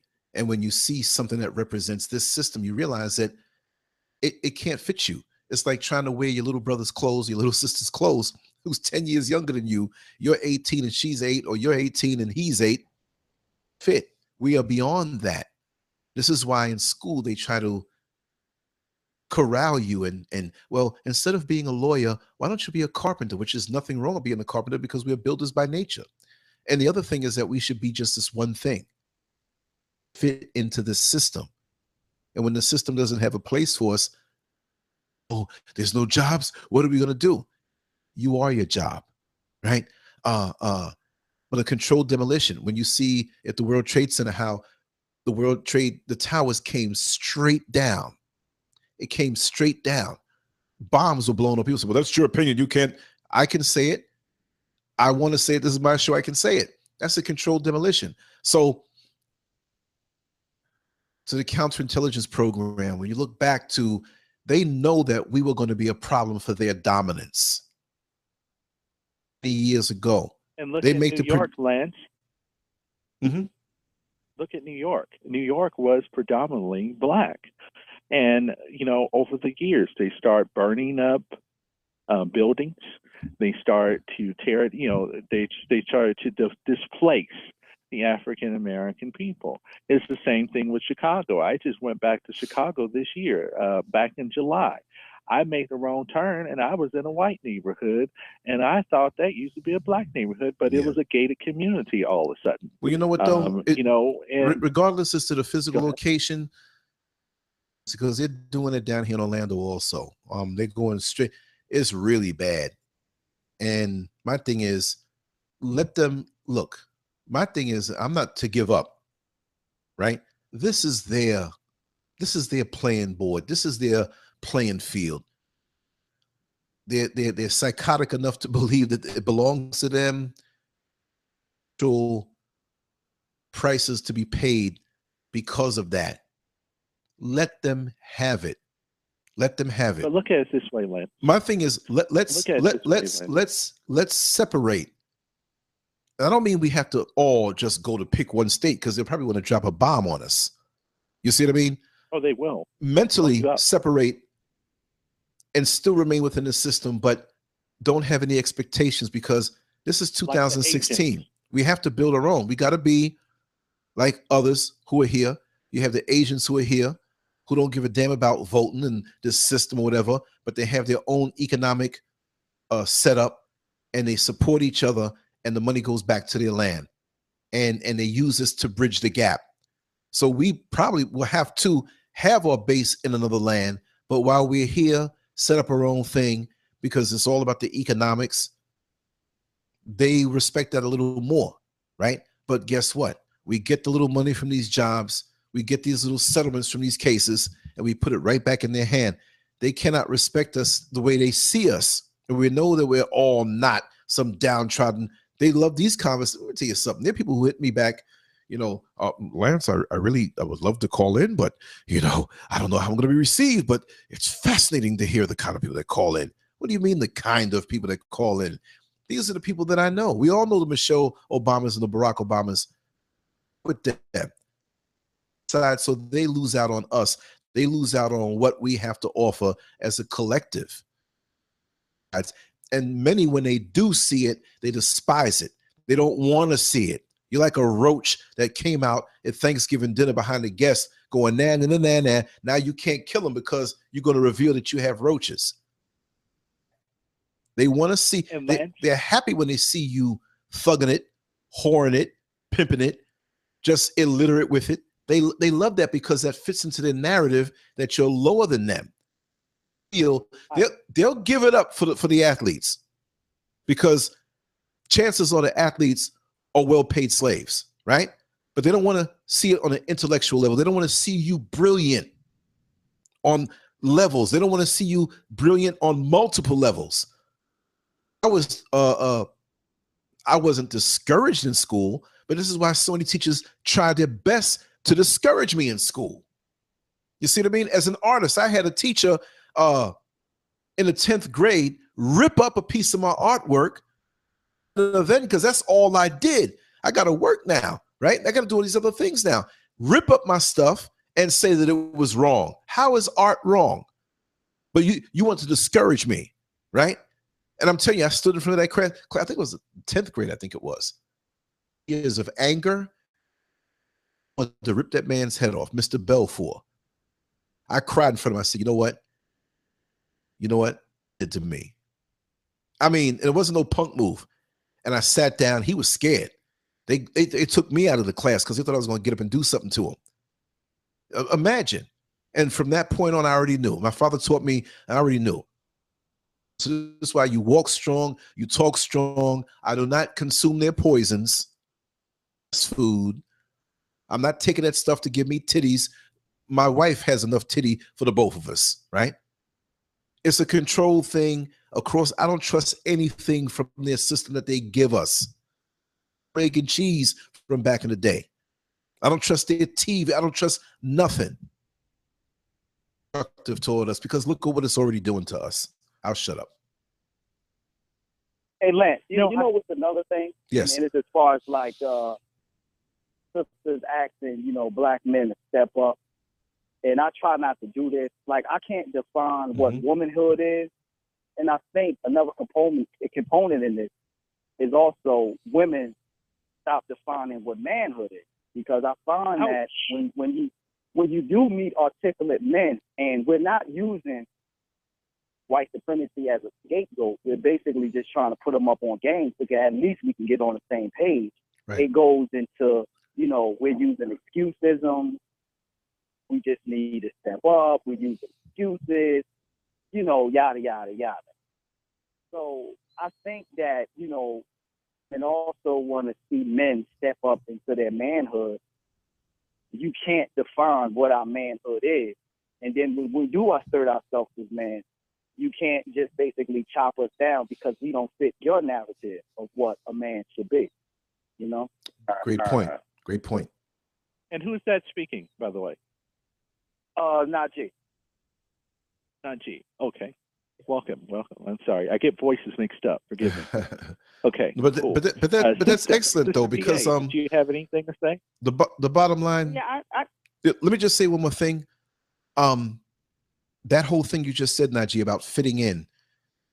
This is why in the formative years, I was thinking, the formative years of our growth from, I can't say exactly what it will be, but just let's pick all years of formative years. Let's just pick between 8 and 18. Let's just pick that as a starting point. Be allowed to be free to try different things out. You see, over in the other neighborhoods, they have the hockey team. They got the the boys club. They got this, they got that. But in a lot of our neighborhoods, corner or the basketball court, which all kind of things may go on there. That may not be everywhere, but that's many places. Our options are not the same. Economically, many of us are doing well, but many of us don't focus where we should. We don't pour money into our kids and put them in programs. They need to be exposed so they can say, you know what, whether it's something artistic, something scholastic, something athletic, something blue collar, building, a carpenter, whatever it may be, allow them. There's so much greatness inside of us that we don't realize, because in a box from 13 years old, having to deal with these predatory cops, and not just that, but the stares and the tricks that these teachers use on us and suggesting things, their hypnotic spells on causing us to make this particular choice or that particular choice. It's like cattle being herded. So we, and after that, I'm gonna make this point, I'm gonna shut up. Like that elephant that remained in captivity all its life in a zoo or in a circus and was trained to just behave a certain way. Now the elephant is old. They take the elephant and say, you know what? We ain't going to work him no more. We're going to put him out in the jungle. We're going to put him out where he can be free. And they take the cage and they put it down and they lift the cage up. Now here, this elephant is finally free. That elephants eat or around. All the other elephants are there. Just roam free and live out your life. And the elephant sits there and starves to death and doesn't take a step because he's so used to being fed, taken care of, and he's out of his element now because his element was not where elephants grew up. It was in a circus. So here we are, raised up a certain way, having to deal with so much, and then we hit 21 years old or earlier. You better be a man. No, I'm not throwing off on women, VA. I'm just saying that it's tough making that transition because many of us just don't know what the hell to do. Because if years didn't have the necessary nutrients on a mental, physical, and spiritual level, the characteristics, the discipline that should be taught, our men, our elders just weren't there, or they were messed up. No excuse, but we didn't have it. We weren't groomed. When I went to camp up in the Adirondacks, and Michael Rockefeller was there, I smacked him up in his face, and I'm glad I did. He's dead now. He pushed me out the way when I was trying to brush my teeth. These guys at 11 and 12 years old were speaking about stocks around the world. They were speaking about different experiences that intellectually I knew, and I was not a dumb kid. I can hang with them on that level, but I didn't do those things. So I'm watching like, wow. And when I got back to Richmond Hill, Queens, it was like, wow, they're living a lot different and thinking a lot different than. So I was always aware. There's one guy, there's a lot of names now. There's one of them that I went to camp with he's a billionaire now, lives in Canada. He gives away money. You know what I mean? And only to certain causes. Not like, hey, remember me, I'm Scurv, hook me up. He'll never do it. And he'll never do it anyway because of who his bloodline is. But I just wanted to say that part. But go ahead, y'all.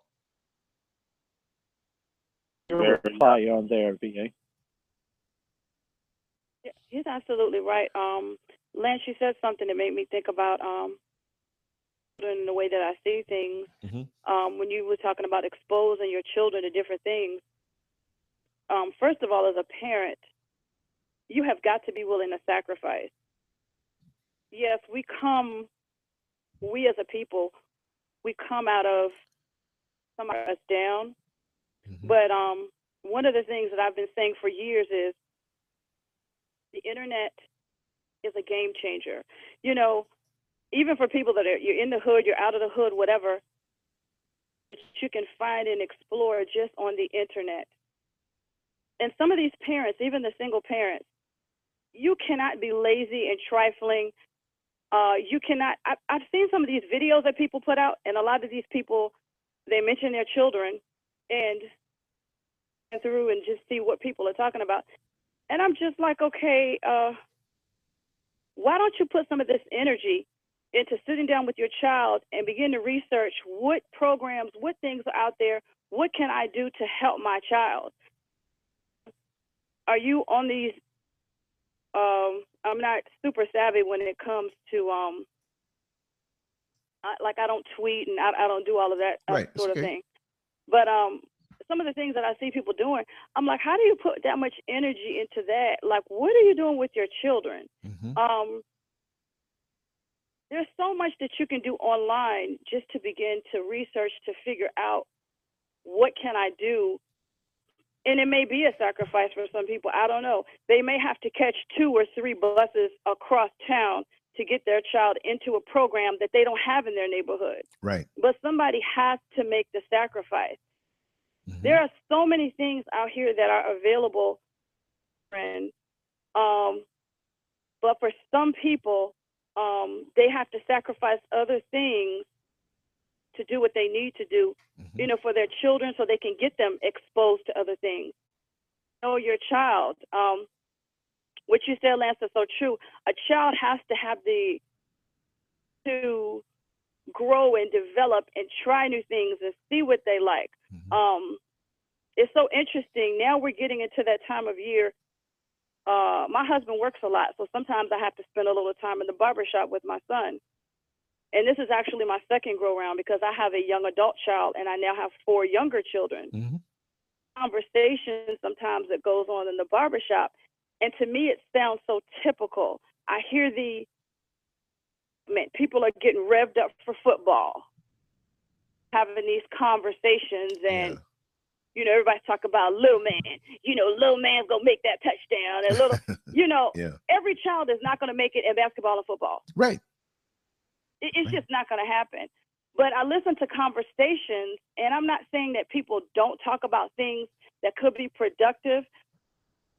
Sounds like that same old, you know, nobody's talking about, man, let me tell you what I did this week in my business, or, you know, I put my son in the chess club, or it's just that same old mindset.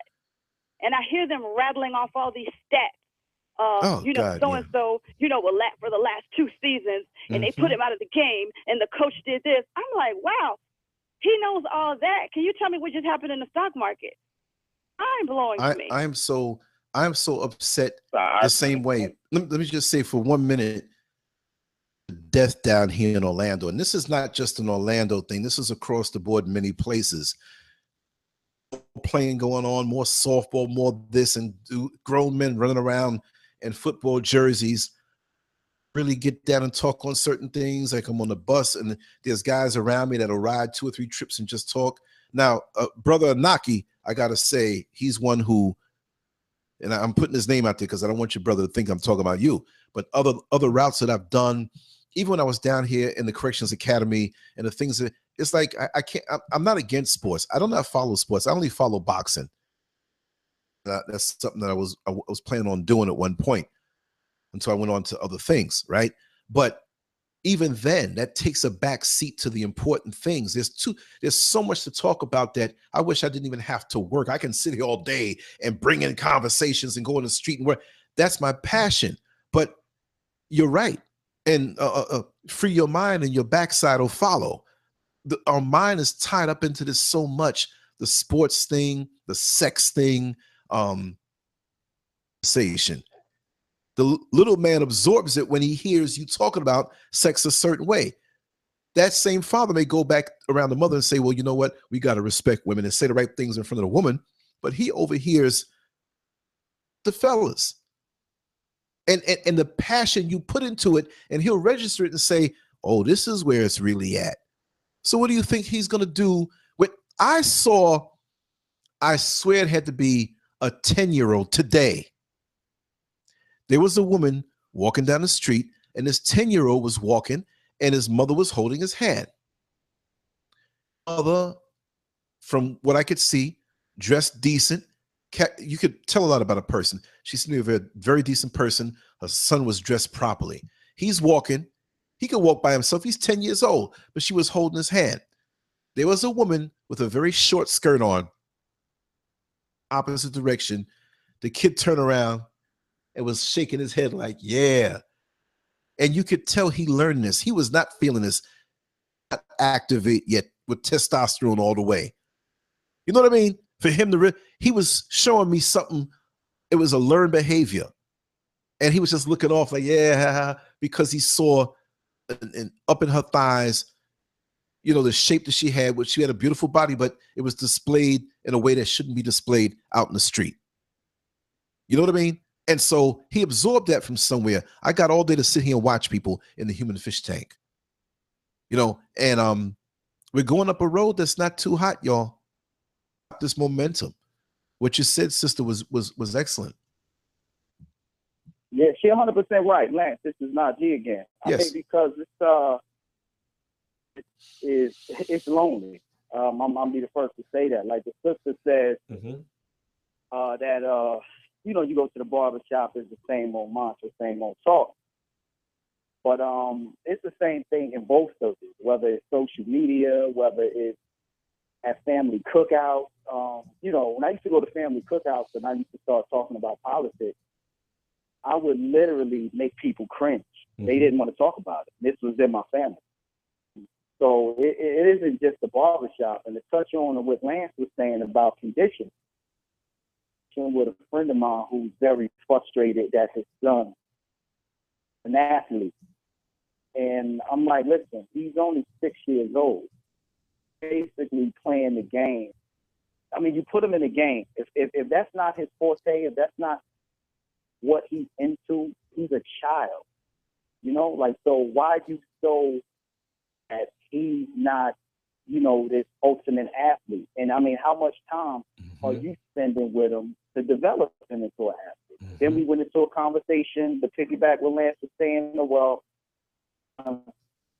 to learn the game, and I don't want these women to get over on him. I'm like, really, dude? Like, you should more or less train your son to prepare for the world, workplace, starting his own business, just getting them thorough in school. So, but this is our mindset. And what festers the criminal behavior in these communities, we're talking about generations of decadence. Like, because, my father was heavy in the street, so he really wasn't around. My mother, she married a man. My stepfather, he was a drug addict. So there wasn't too many role models. It was when I used to go for the summertime around my grandmother's house, my father would spend a lot of time in prison. There's stories about him. And the only stories I heard about him were stories of, his criminal activity.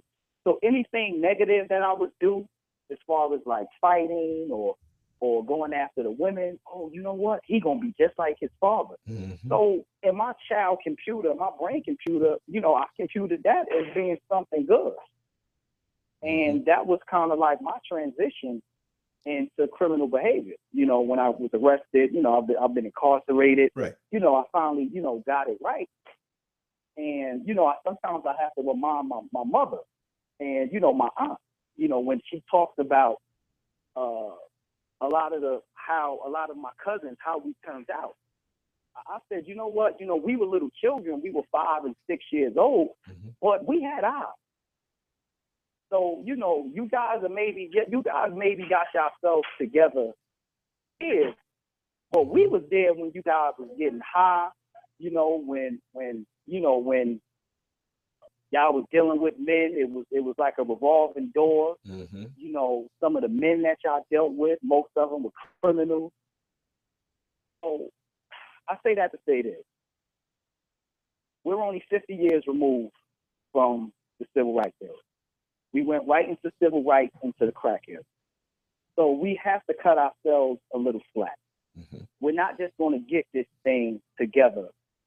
About the people who had 400 years to cultivate this society. Black people are not going to cultivate this awesome society overnight. And we're not going to cultivate this great society and community if we're constantly under attack. By Pearl Harbor, at least they were able to congregate within their own country to get their act together. They wasn't under constant attack. We keep comparing ourselves to the Jews. The Jews had the global community rally behind them. No, the global community is not rallying behind us. We have no mother state. We have no sister state. There's never been to Africa. I mean, maybe we need to, reach out to the brothers and sisters there. But I say that to say that let's cut ourselves some slack. 50 years removed from the civil rights movement, and we're basically a generation removed from the crack era. Right. And the effects are still here. Yeah. VA, what do you think about that? I mean, that's true. It's just, that is true. It's very true. But because times are so desperate, then I have to make some desperate moves. Yeah. I don't have to make any illegal moves, but I have to, the energy that I put out, the intensity, the way that I go about doing things, my intensity needs to match how tight things are. Mm-hmm. And so, no, we're not that far removed, but people are so easily distracted. I mean, I noticed recently there's all these shows that's been coming out about zombies, and that's kind of how I look at people. I feel like a lot of people walking around are kind of zombie-like. Yes. Everybody knows what their situation is for them and their family, for the people in their neighborhood, whatever the case may be. So things are tight. You know what you need to do. And sometimes you have to step it up and do things that are uncomfortable. People know that they don't have, their life is not quite lined up like it needs to be. You need to drop that cable TV. You know that phone plan that you have is too expensive. I mean, priorities. Tell it. Where are priorities? Tell it. I know people that have cable bills that are over $100 a month. Mm-hmm. And not to sound, what do you need with the TV? Right. No, you're not crazy. TV. You're in the right place to say that. Mm-hmm. But where does that fit? Like as a child, I was always taught, do what you need to do, and then you'll have a little bit of playtime. I mean, that's just basic kid stuff. Right. Most of us, I think, we're taught, do this, do that. Is your room straight? Is your homework? Do what you have to do first, and then room for just a little bit of what we call entertainment, which I don't really know what it is, but we all need to do something to zone out, to kind of unwind. Right. But being entertained basically to death, you got all entertainment and no business going on. Mm-hmm. You're not taking care of what you need to take care of. So, That's I mean, right. I'm just saying. No, but you're not crazy. About, not get.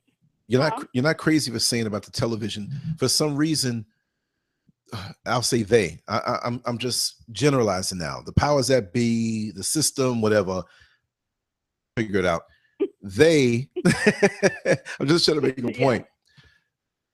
Ways to insert things that are not important, that have no ability to make great change in our life, and make us feel as though it's important. It's bad enough that many youngsters decades ago started to say, well, you know what? I'm 18 now. I'm 19 now. I need a car. The car was the thing to separate us from the other young men. If you were the first in high school to get a car, it could be a jalopy. You had wheels that raised your being desirable in the eyes of the young ladies, right? So now you also had your private space.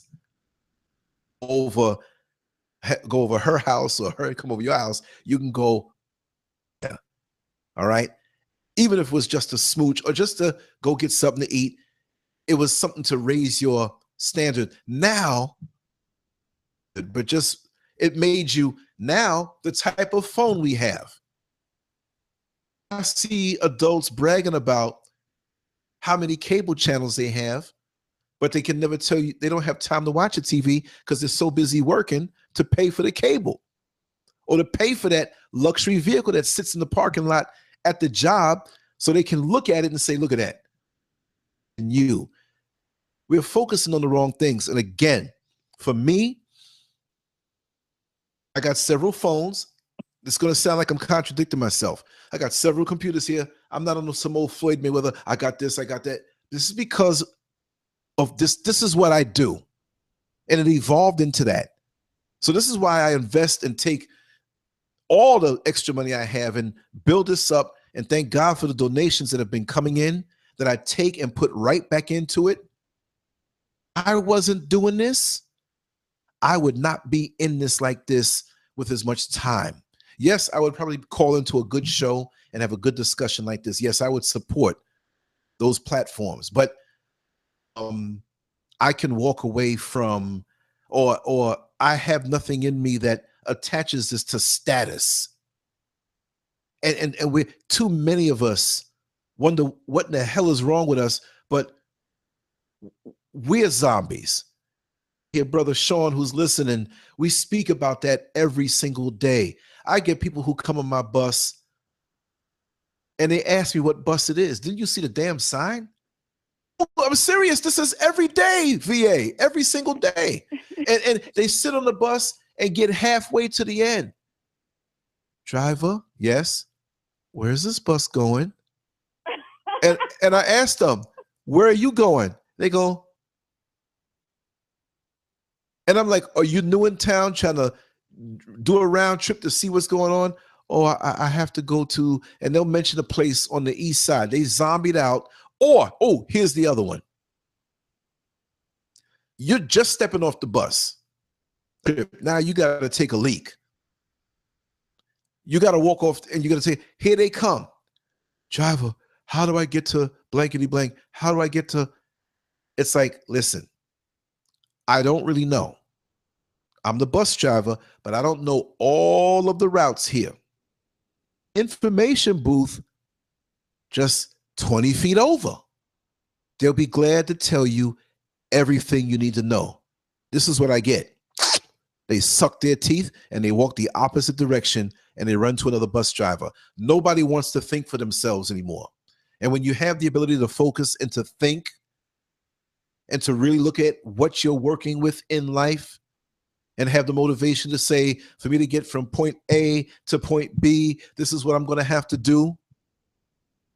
Folks will hate on you for you. Oh, you just got it like that. Oh, you're lucky.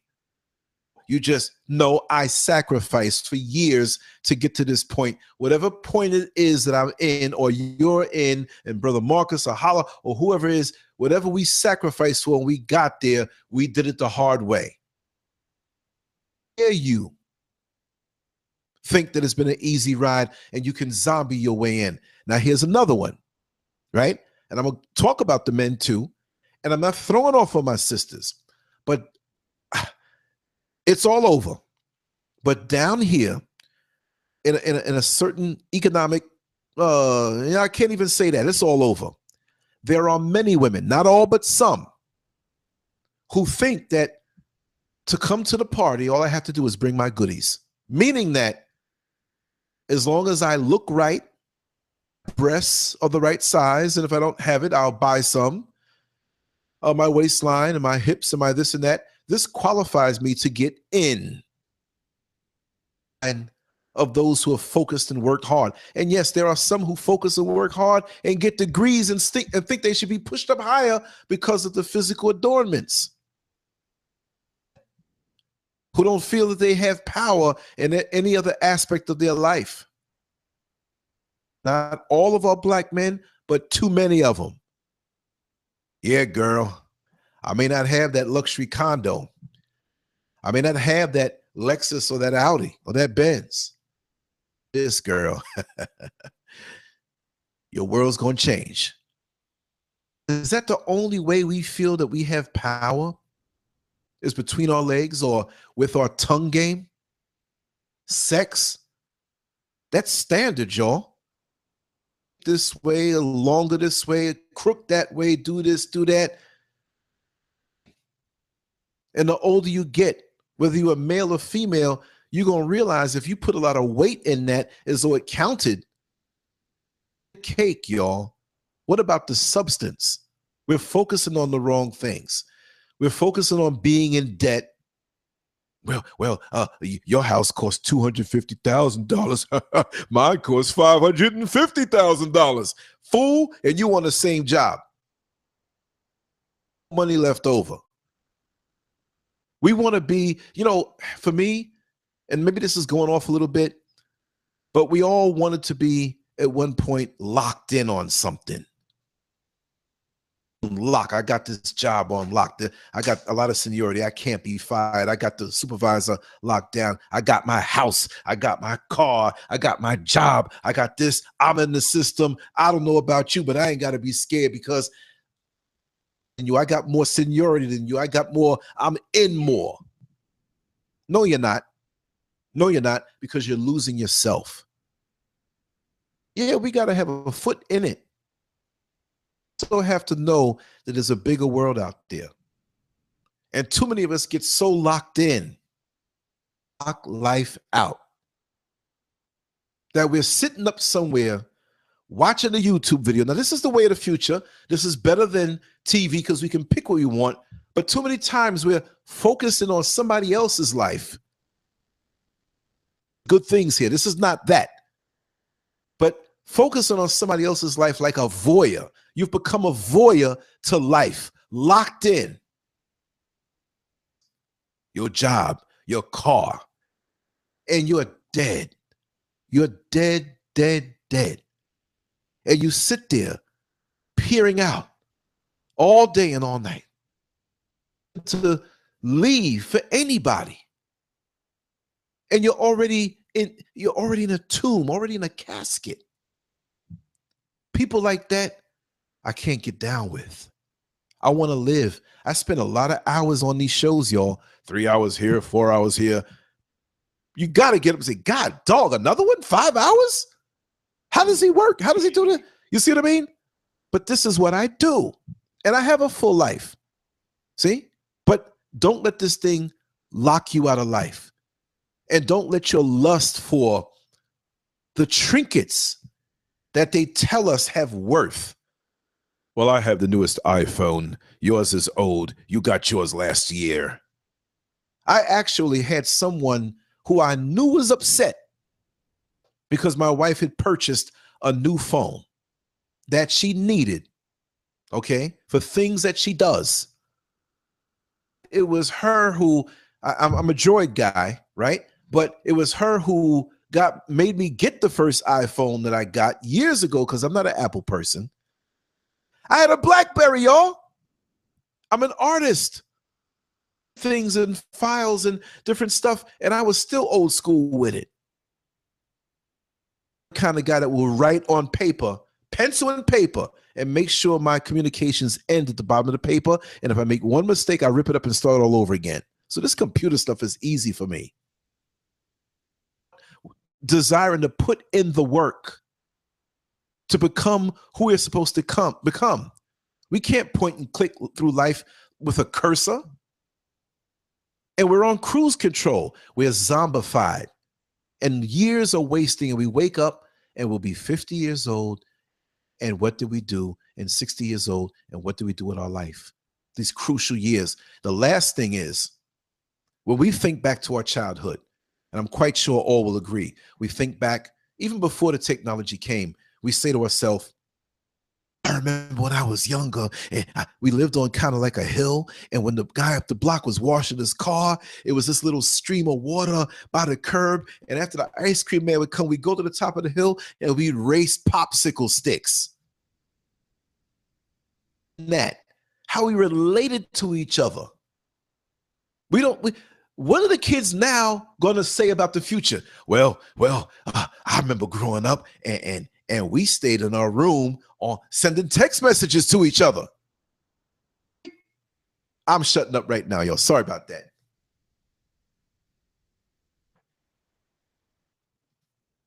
Good morning, Brother Lance.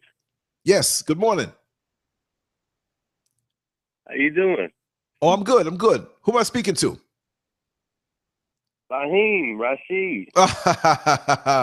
Brother. Yeah. I'm still laughing at them stories that you told, man. You enjoyed them. Man, me and my wife are still cracking up. I am so. I gotta cut that part of the video out and make it its own thing. Man, man, I realized I didn't have no tissue after I was laughing with that, man, because so much stuff came out. I was like, how am I gonna wipe this up? But what do you feel about what Sister VA was saying, Brother Marcus was saying, and Najee and everybody? Talk to me. Well, like I said, you know, the VA is, the government got us under control. You know, I was just doing some research today and found out that the GMOs that they use, and along with the pesticides they use, is going to react with the pesticides they're going to use for the mosquitoes.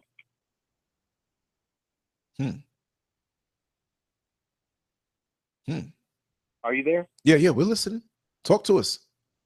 Okay. Yeah. So I was doing some research on that, and that's what I found out. So that means that when you go to the store and you buy this GMO food and you consume that, and when they start spraying for these mosquitoes, that pesticide is going to react with the pesticides they use on the food to kill the insects, and that's going to create some kind of malfunction in your neurological system. And eventually what's going to happen is your body is just going to shut down. You'll die all of a sudden. Yeah. Also, they're saying that these mosquitoes that are flying around, the virus. Now, but then the media is saying you need to spray yourself with this off and this other mosquito propellant that contains DEET chemical reaction with those herbicides. Our pesticides is a zombie. Now these people that get on the bus and don't know where they're going and don't have any idea of where they are or what's going on, have they sprayed those areas yet? That's my question. Well, there's a lot of things going on we won't find out about until 75 years from now, when it's like too late. Hate to say it that way. Well, back in 1985, I believe it was, I was living in Los Angeles, and they sprayed the ghettos and they sprayed all the area, all the urban areas around West Los Angeles. Now they didn't spray over there because those people said, if you come over here and spray, those helicopters are gonna fall. We don't spray over here. We don't want you over here, and they didn't. But everywhere else that they sprayed, a few years later, people started acting strange. PCP showed up on the street. Crack showed up on the street. And all these things that intermix with that. This is a result of society today, I believe. Yeah, well, those are the seeds that are planted then. But just imagine the decadence on how there's so much decadence right now. Permissive. The decadence is just so it's accepted now and pushed and righteous. Those lines are being blurred to the point now where not only is it corny, to use old terminology, but it's almost like not acceptable. One day you're going to have a heterosexual couple. One day soon you're going to have a heterosexual man. I'm not saying you're going to have it because I'm not going to do it, but he's going to have to claim he's either bisexual or gay to get along in this corporate system here, for those who still want to get down that way. If you're straight, you better prove beyond a shadow of a doubt that you're so pro-gay. And I don't mean to be anti anybody. I'm just saying that you better prove beyond the shadow of a doubt that who you are is not a threat to what they want to push. And years ago, many would say, well, no, this is rhetoric. This is crazy. I don't know if you could remember, I think it was what they were called. They were little, and maybe VA might remember, and they're still around now. They're called they were little cartoons, rectangular little small cartoons about the size of a cigarette box. Not thick like that, but just that rectangular size, but a little narrower. And you'd find these things, or people would put them all over the place. And it was a Christian-based thing. I think it was Asians. like a chicken chick. I think that's what it was. And back in the 70s, I used to love those. And they didn't have as many, but they continued on for years and years.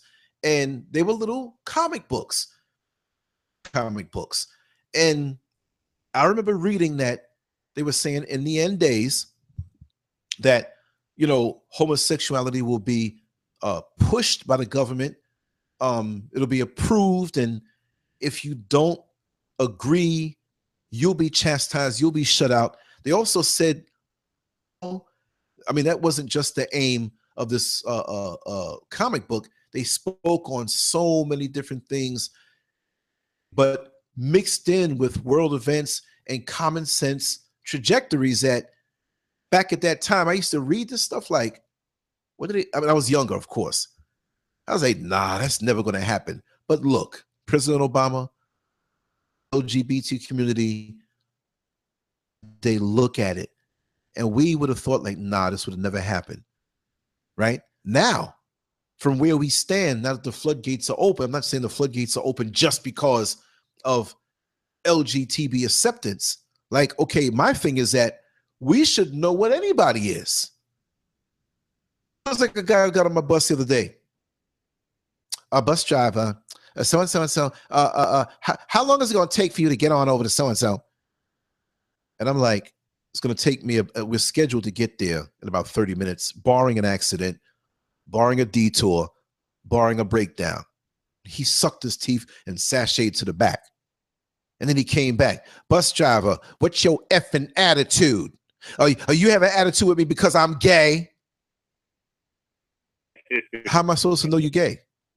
Oh, you know I'm gay. And he started snapping his fingers and people started laughing. He wanted the attention. Fly on the wall in your bedroom, man. I don't know what you are. And I looked dead at him and it hit him like, wait a second. He doesn't know what I do. I can go out in the street and act gay myself. They'll say, oh, that guy's gay. And I ain't. I remember years ago, back in the 80s, me home after the club. She didn't tell me she was married. Her husband came home. He wasn't living there. Well, I had to act gay. I put on a performance that saved my life. He thought I was. You know what I mean? Thank God for going to art school with a lot of gay guys. I picked up on it. Mm-hmm. Via, you still with us? Yeah, I'm still here. Yeah, but I was just doing some research on what I was speaking on, and that's my perception of it.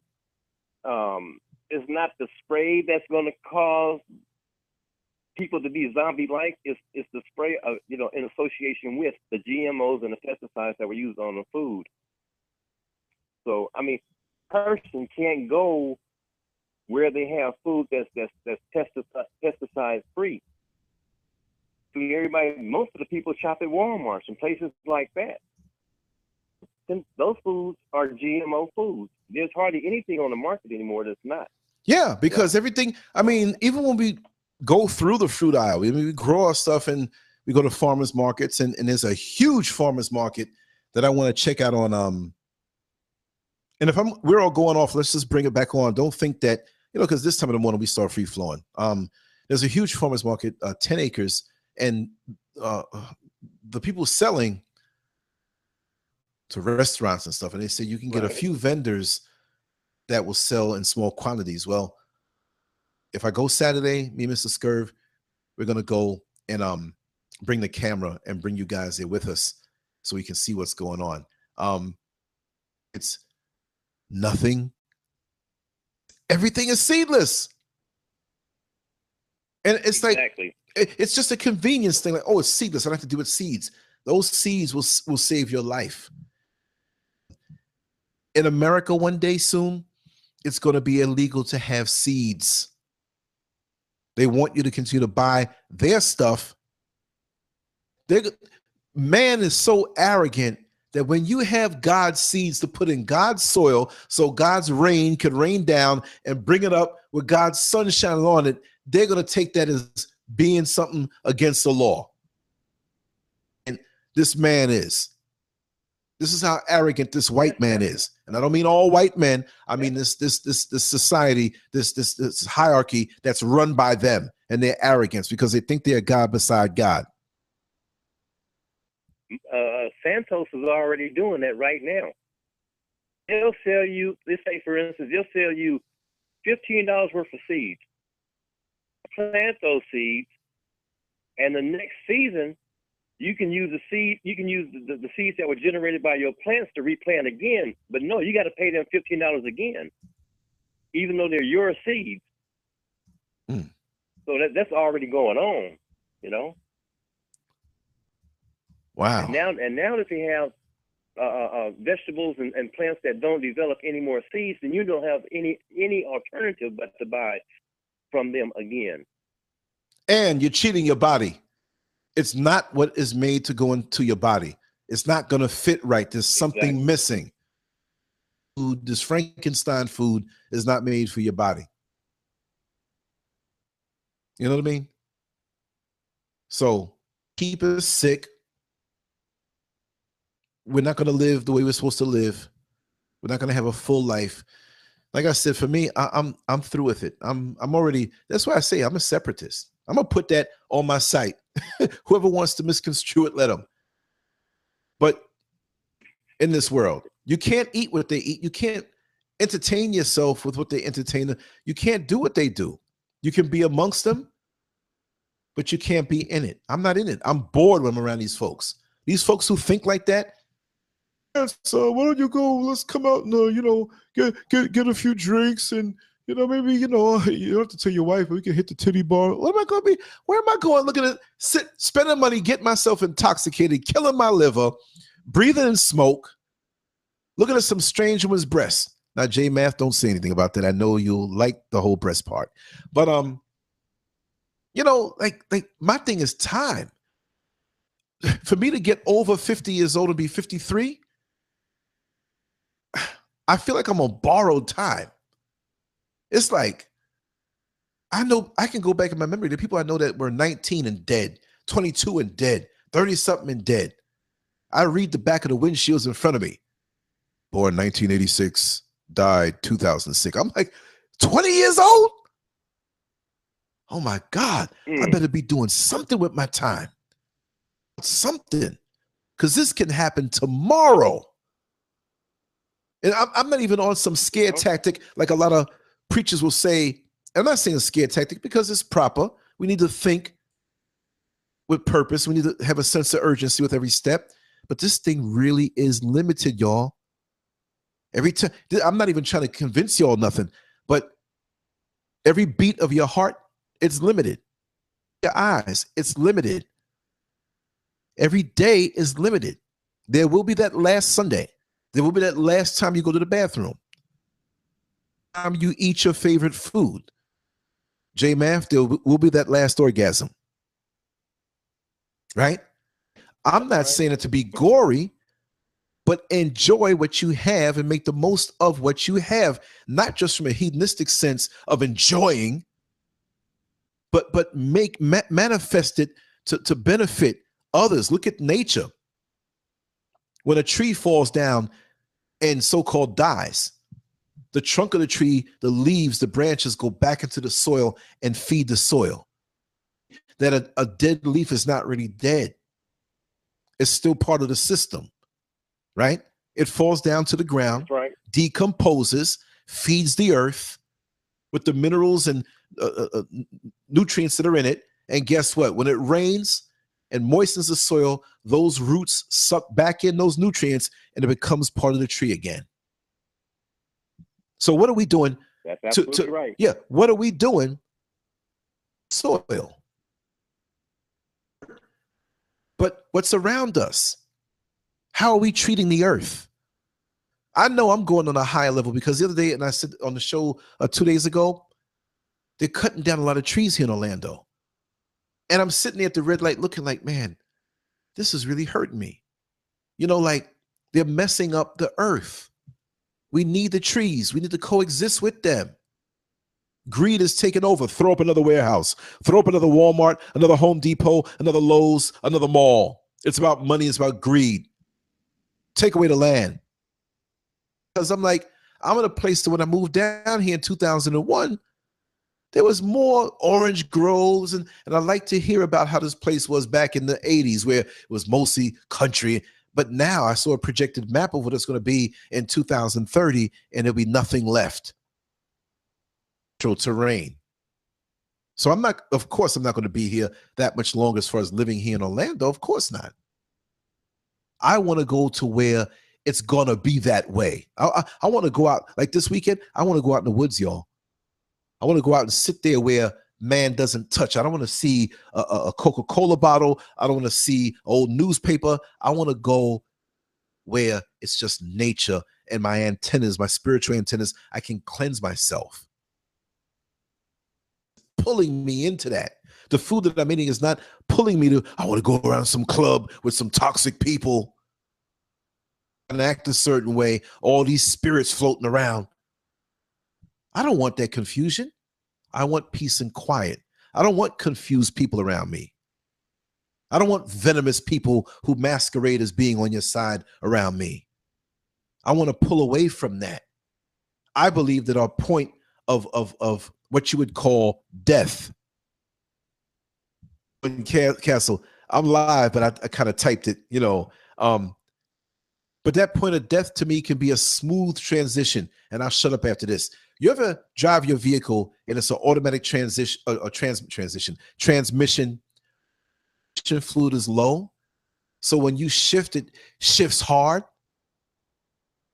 If you're at peace with yourself and centered and doing what you're supposed to do and making amends with the things you have to make amends with before you transition, that transition, if you're not where you're supposed to be, it's going to be a hard knock and a hard jolt and probably something very painful, even if you die quiet in your sleep. So we got to get ready for the You're absolutely right. We should crave the higher levels, even from now until I'm out of my body before I realize there's a spiritual realm. I want to master that now while I'm here and have my bags packed. And when your bags are packed, like when you're going on a trip somewhere, or say you're moving or out of your home. That's a bad analogy. You're traveling and your bags are packed. Everybody else who's traveling, packed. And the night before did I pack this or did I pack that? They're not ready. But guess what? When your stuff is packed from 2 days before, you're chilling. Say, come on, let's go take a walk. Let's go out. And you're looking around like, I ain't gonna be here for 2 weeks because I'm on vacation. I'm gonna be on vacation. But transition. Oh, the cab is ready, or your friend who's gonna pick you up, he's ready. Okay, let me go get the bags. Meanwhile, the other people didn't prepare. Oh, damn, I forgot something. See? So while here, I'm not scared of 53. I'm looking forward to 54. Whenever it's to end or to transition, or I'm on the merry-go-round of this world right now. Park of creation, right? So it's time for me to get off this ride and go to the next one. So because I'm ready, and I'm not really all the way ready, y'all, but I'm more ready than I was 5 years ago. But because I'm more ready, I'm enjoying it a lot more. Because the things that come to me is truth. I'm absorbing it. And just like VA beautifully said, what she believes, she knows, and it cannot be disputed in her heart and from what she knows, that's where we all should be. Exactly. And as we learn and go higher, yes, some things that are going to be pruned off like a tree that grows a little wild. Well, what impressed you or bedazzled you 15 years ago, you've learned now more so, and you're like, that was me then, but that part of it, but that brought me into who I am now. So we develop even better, but we understand. And so when you do that, you understand the next man or woman who may not be there in their lane yet. You say, okay, they say, but you know what? They're not where they're going to be. They have yet to develop more. So how dare I, from what my level where I am, say, oh, you're wrong or you're this or that. No. Let them grow. It takes time. Every mighty tree was but a little sapling at one point. Crush it. Now look at the oak tree. Or a Mack truck into it and you'll smash yourself. But if you caught it a couple 100 years ago, or whatever time it takes for it to get that big, you can pick it up and just snuff its life. Let's corral people righteously to grow. I'm talking too much, y'all. Speaking of the oak tree, when I was at the VA hospital, there's a nurse. We were sitting out at the park. They had taken us on a field trip to the park, and we were sitting under this big, giant oak tree. I mean, the base of it had to be at least 12 foot round, you know? And she looked up, and she looked over at me, and she said, you know, I started, so I'm a little nut.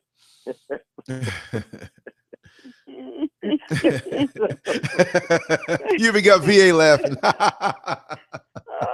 But you know how we do here. You preaching, Lance. Good night. I'm just flowing.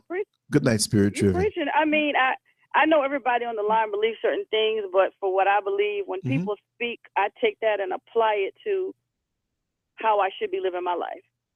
Right, so but you're saying a lot right now. If you notice, take up an offering? if you notice, I didn't say it. I wasn't trying to be neutral. I was just putting it as I feel like we can cover that in a Christian sense. We can cover that in an Islamic way. But kicking it because we're human beings, right?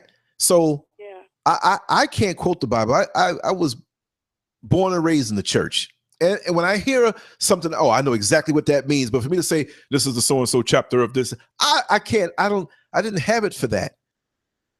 Right. But for me to explain it to you, I'm spiritually like that guy who never went to school to be a mechanic, but I can fix your brakes, change your engine, flush your radiator. I could do all that stuff, but I just never had whatever. But that's all I know. I'm aware, and I think all the time. And I feel all the time. And when something's right, you know it. When something's, and I don't say I'm right, but it will resonate. And this is beyond me. It's not even me like I'm such a great whatever that I can say. No, but I'm an artist, so I think that way. I'm very abstract. So I can't explain a drawing to you that I'm going to draw. Stroke the pen. Here we are with the stroke of the pen on the paper and dropping the ink again. When you see what I feel and what I sense, we're all like spiritual meerkats, right? Remember the nature program with meerkats, and they're up on their hind legs looking around, and a twig will snap half a mile down, and all them jokers are looking. You know what I mean? Because they got to get each other's back. Our antennas up, and like was so beautifully said earlier in another show. When one tree can't suck up enough water, the other two trees make up the difference. It was something that was said, and I can't recall how it was said. But to me, I love nature so much, and I want to get away from the city. But look, I got a hammock that's been sitting in this package for the longest time. I got to pick up the 2 poles to drive down and put the concrete so I can hang it. I'm putting that bad boy in the backyard, all up in the middle of my garden to the side, up under the trees. And I'm going to lay out there. And as long as a bug doesn't sting me, I don't mind it crawling on me. I will fall and trip myself when I'm walking just not to step on a bug. That's how centered I am. It's how selfless I've become. I could lay face down on one of the lawn chairs and watch the ants crawl and be fascinated, you see, and understand that they have even more order and respect for themselves than the people I see when I'm on the bus watching them in their so-called order. Because when I see some certain, and I'm not throwing off on ladies, I'm just saying people, but certain ladies will look at other ones like, look at her handbag type thing. Look at her hair. Certain guys will look at the guy that has a pretty girl, look at him like, oh, he don't deserve her. I see the venom. I see a lot of good now. I don't focus on the bad. what it is because I'm in the street all day. So when I come home, it's like, even then, when I'm out there, I see it for what it is. Up my diet, cleaning up there. I come home and this is what I do. And if not, on the week, I'm with Mrs. Scurv, me and her, and we talking some deep stuff like this. So my mind is always there.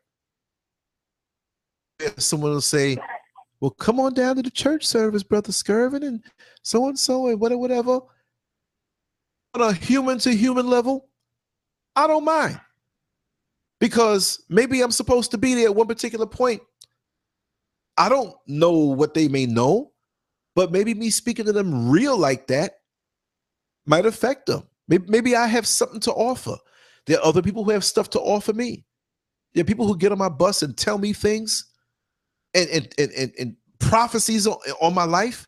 And they're not trying to be the person like so-and-so and whatever. No, they're just talking. And they don't even know that they affected me that way. In my own, like, I don't want to say nothing, but damn, they're hitting it on the head. Keep going. Yeah. Spiritual orgasm here. Keep going. You're hitting the spot. I want to hear your female voice and energy, sweetheart. Talk to us.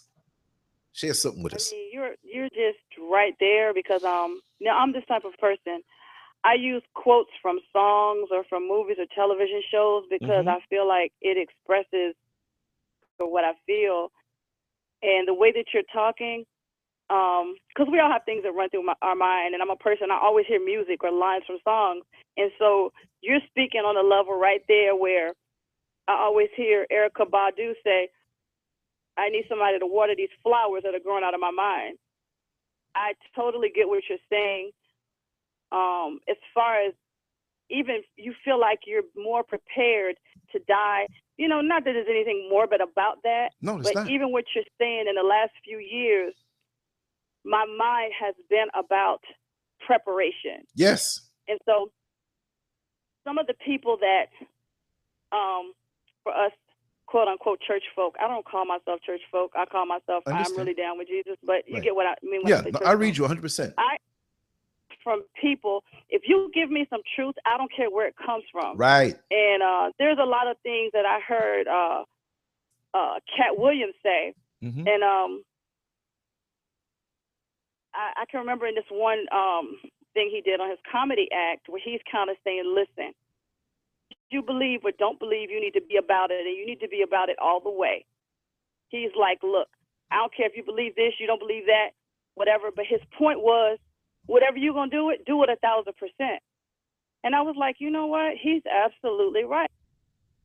Whatever I say I believe, whatever I know is in my heart that God has given me to do, I need to be about it and be about it at an accelerated rate.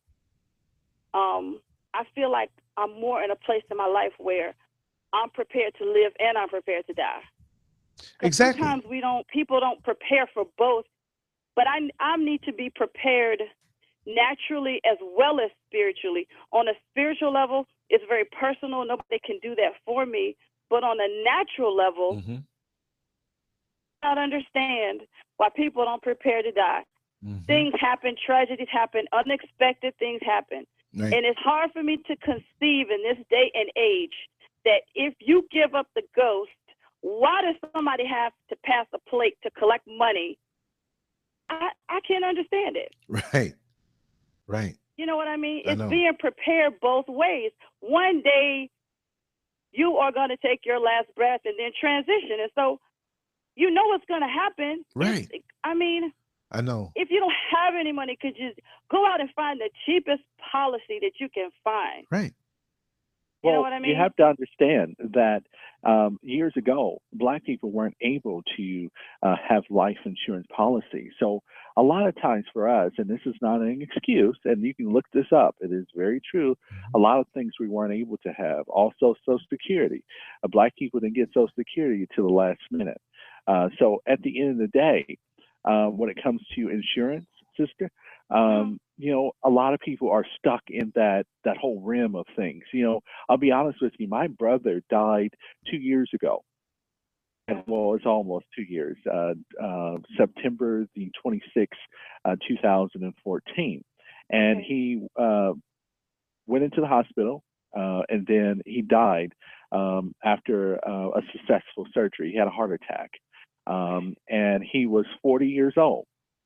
A lot of us did not think that he was going to die because he was in pretty healthy shape, but he died. I was shocked, that he died, and the family was not prepared.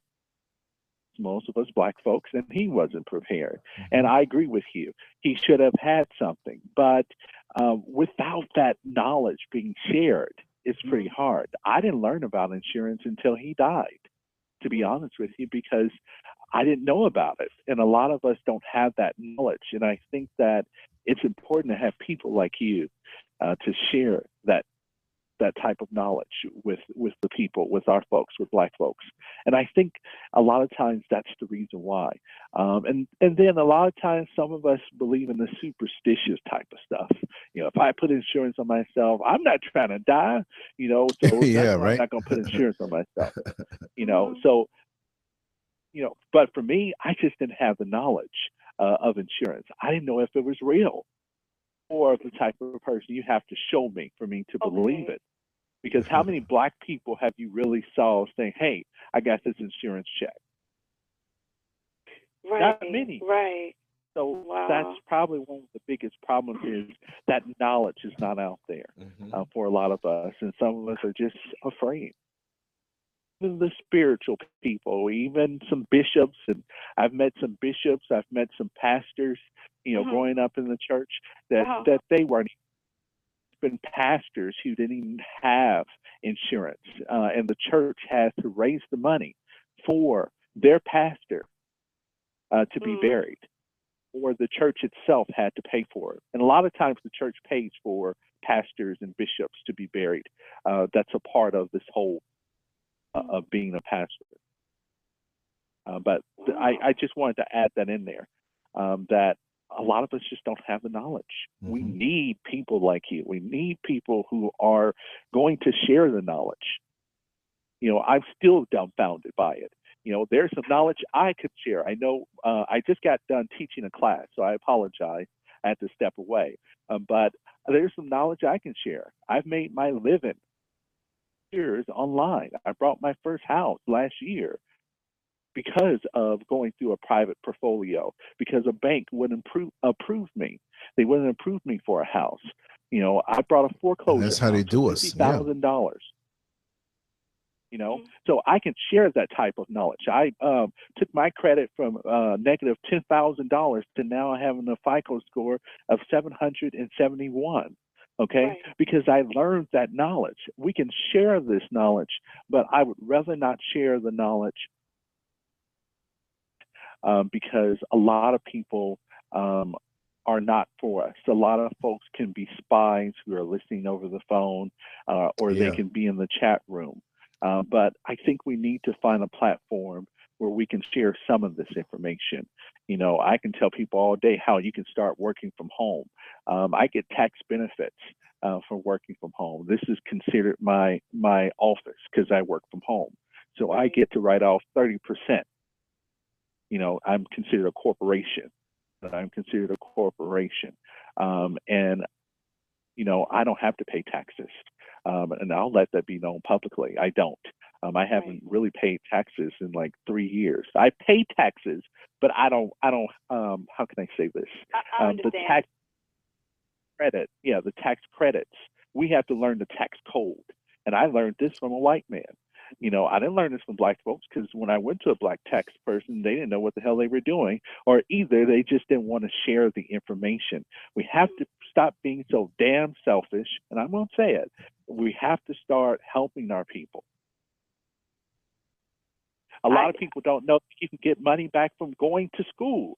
Obama and a lot of presidents put that out there. You get up to $2,500 just for attending school and working part-time job. You get money back in your hand. I'm sorry. Definitely. Go ahead. No, you're right. I'm all about sharing information. And one of the things I believe in, I find that what happens is because I am with my children for the most part, 24 hours a day, they challenge me in ways that I didn't anticipate. And so consequently, what happens is I'm quote unquote teaching them. Many days they teach me. And so I'm aware of how I need to push them, encourage them, challenge them. And I find that how I deal with my children, the same thoughts come to my mind. So for instance, I just want people to think. Just there's so many distractions, so many voices. Sometimes you have to stop and think. Policy, that's something that we couldn't have a long time ago. But one of the things I do with my children, I put an expectation on them. So when I speak to people, I sometimes talk to them in a way that I'm expecting something from you. Even if you don't know everything, you still have this creativity that you've been given. Mm-hmm. You are very creative. And just some things in life, I feel like if you slow down and just, you know you're going to die. And none of us, you know, I guess people expect that maybe they'll live to a certain age. Guaranteed. To me, how I can put so much thought and creativity into other things, but I don't sit down and evaluate my life, and I don't begin to write out a plan for my life. You know what I mean? But you know what? I'm sorry to interrupt you. I'm sorry. I'm sorry to interrupt you, but the only time I thought about life is when my brother died 2 years ago, because I didn't think it could happen so quickly. And then right after my brother died this year, well, almost a year and 4 months later, my father-in-law, he died from cancer on February the 15th of 2016. Now, mind you, I'm 28 years old. What does a 28-year-old young man have to do with going to his father-in-law's funeral? A friend who was 21 years old, she was diagnosed with cancer, and then a week later, she died and left 2 of her children behind. So that's when stuff starts hitting you. I think for a lot of us, you know, it had, you know, something like a wake-up, and it's like, bam, like something has to hit us in order for us to even think of these things. We were talking about diets. I didn't change my diets to a pescatarian diet with fruits, vegetables, nuts, and a little bit of fish, and that's it. Until I almost died 2 years ago. You know, I was coughing up blood, eating fried chicken. I would have still been eating macaroni and cheese and drowning myself in mucus and everything else. But I had hit rock bottom. A lot of us haven't hit our rock bottom in order for us to be that way. Some will be okay, but some of us haven't hit to that point that we lost everything, like Job, okay? I'll go to the Bible. You know, I'm not a Bible reader anymore, but I grew up in the church, so I know about the Bible. So let's connect that together. So you know how Job was, right? Right. He lost everything, correct? So I really feel for Job to get to the point that he had to get to, he had to lose everything. Everything had to be taken away from him. Right now, as Black people, we've lost things, but we haven't really. We're really not out. You know, if they take our welfare away from us, they take all these things, then that's when we'll start waking up a little bit more and say, you know what, I hate these motherfuckers. A lot of you paying. Go ahead. I'm sorry. No, I didn't think about it like that.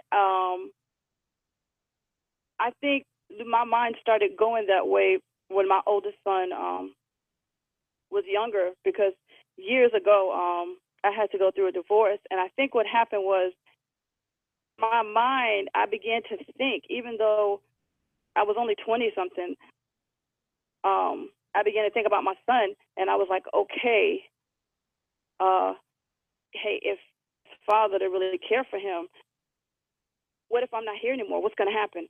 So it put me in this mindset of, boy, how to survive. He has to make it. I have to give him as much as I can, as early as I can. Right? You were comfortable. Yeah. So at that, but that was only, I mean, I was still, I was 24, maybe 25. I don't remember, but I was still very young. But it just, my mindset began to shift, and I was like, I got to have this lined up. I need to have that lined up. And I have to teach him as much as I can, as fast as I can, because I don't know.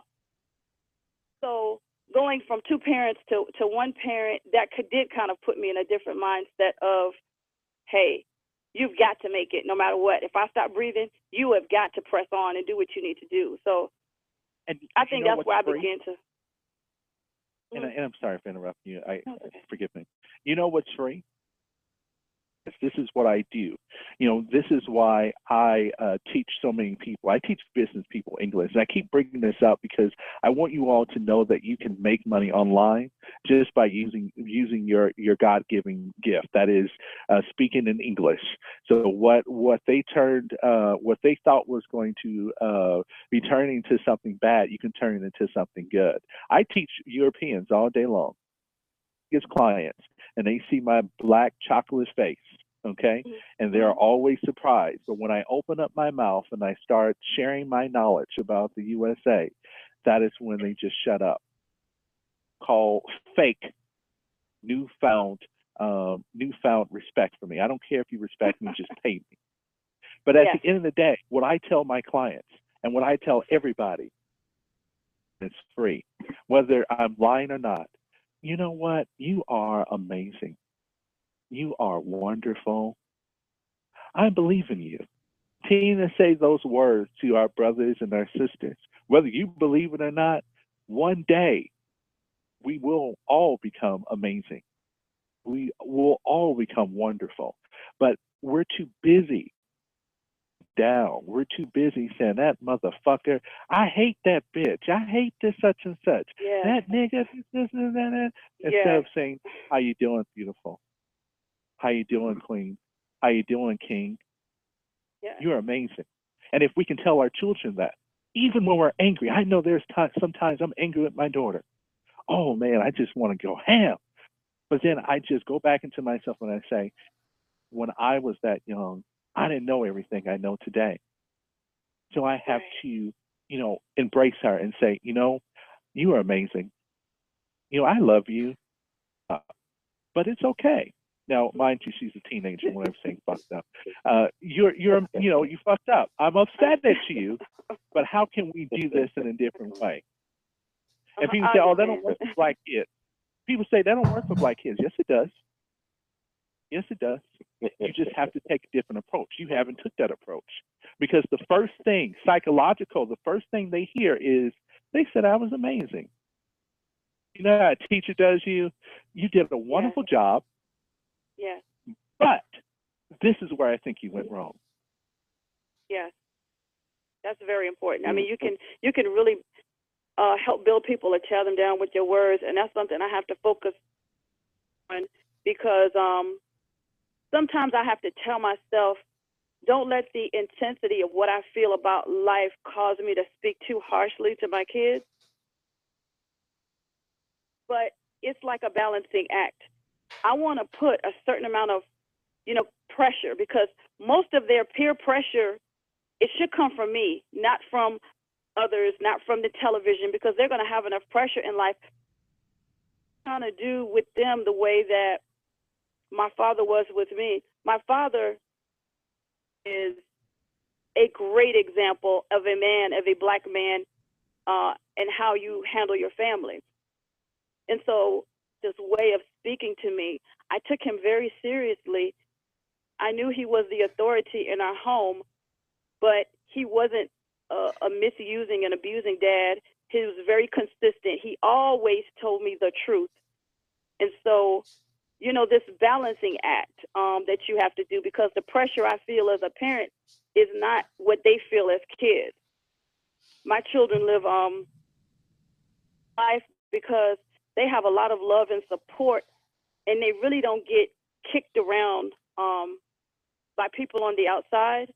So I have time to instill certain things in them, but I'm always challenged to not go too hard because I'm a parent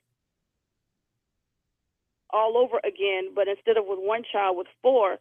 And so how I speak to my young adult child, like what you just said, sometimes my young adult, I use language that's not too good, but he gets my point. He can take it. And then I have to know how to dial it back down and then deal with my younger children in a different way. So it really is challenging sometimes for me to remember what level they're on. But yeah, so. Great points. And you're right. We just have to find a way that, you know, I think this was mentioned before. I said all the time, no matter how our approach is, you know, let's be honest. We're all passionate about something, and our passion comes through in a different way. My passion comes through in a calming way because that's just the individual I am today. Now, check me 8 years ago, I would have cursed you out and everything else.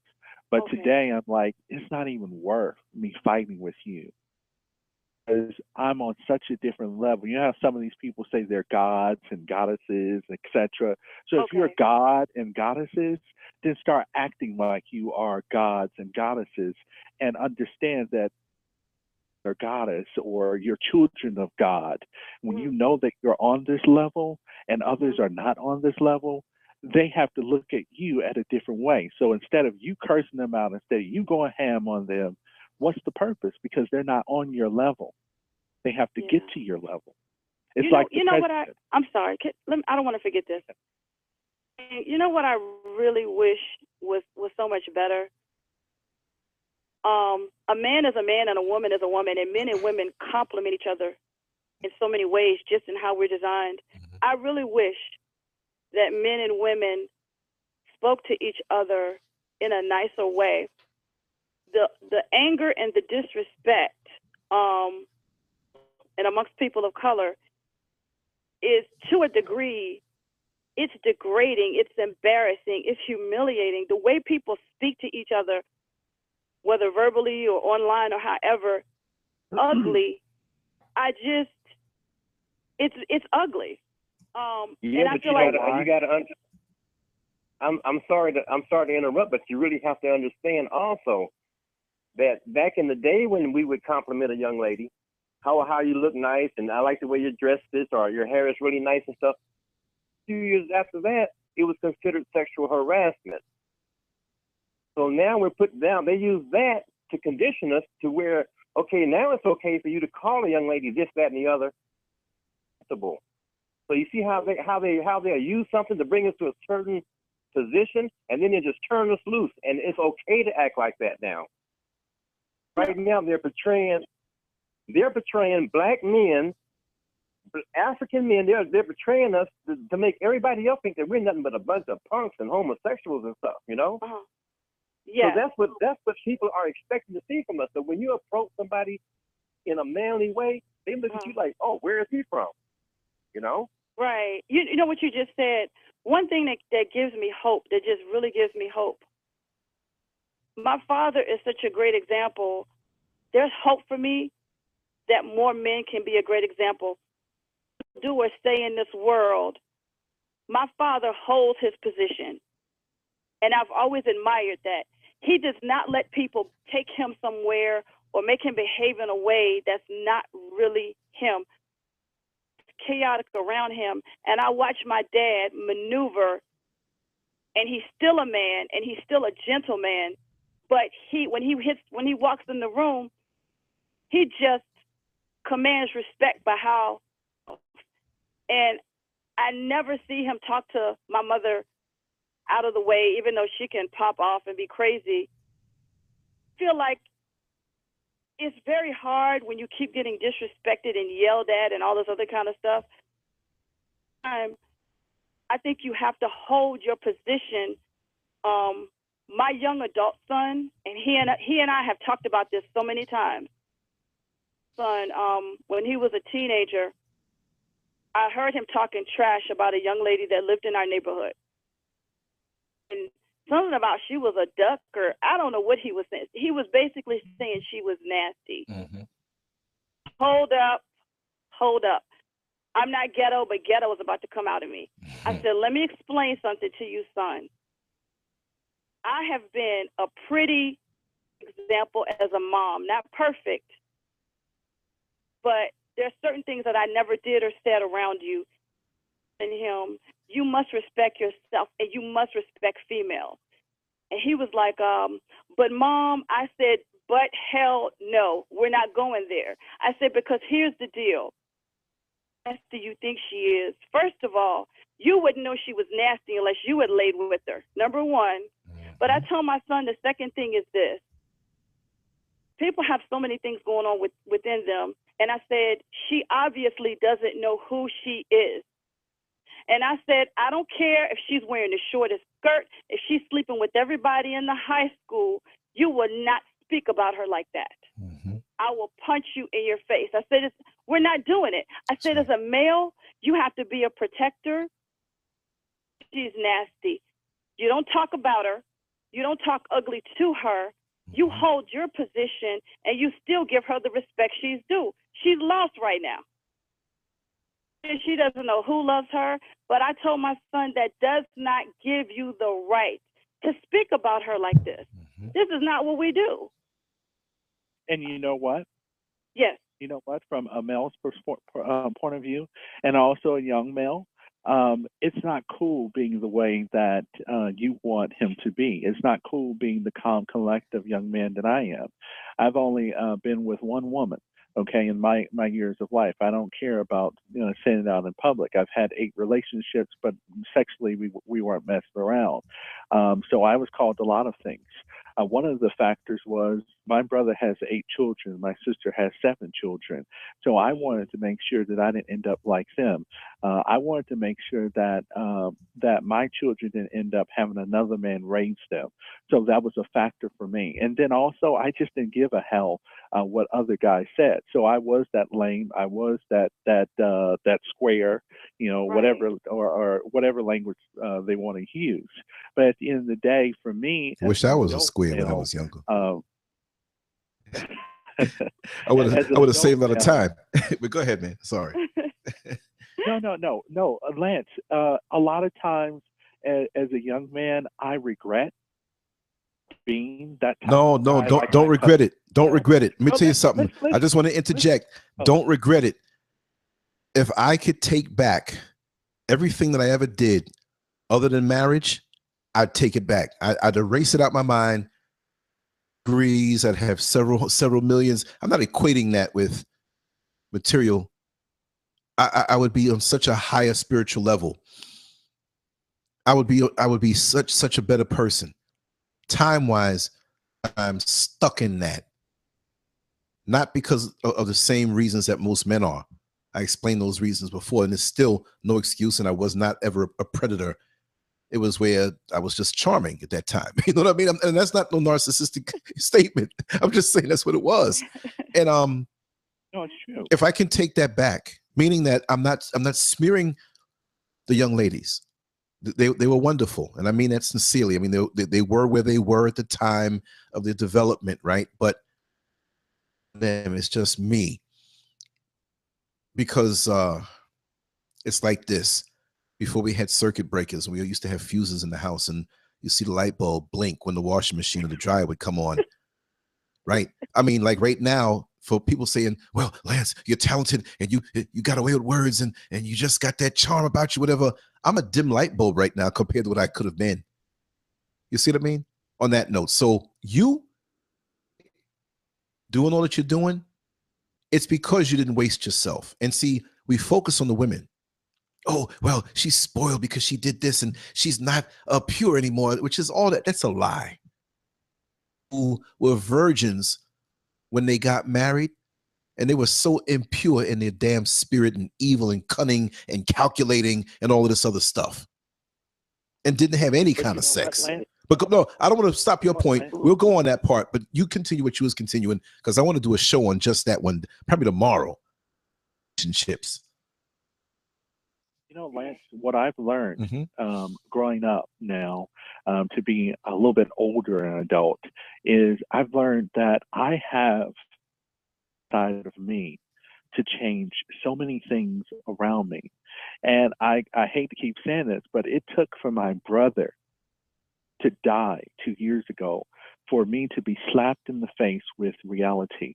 There was a lot of family members who did not show up to the funeral. I cried and I cried and I cried. There was times that I didn't even feel that I wanted to live anymore because of the simple fact I don't have that big brother no more.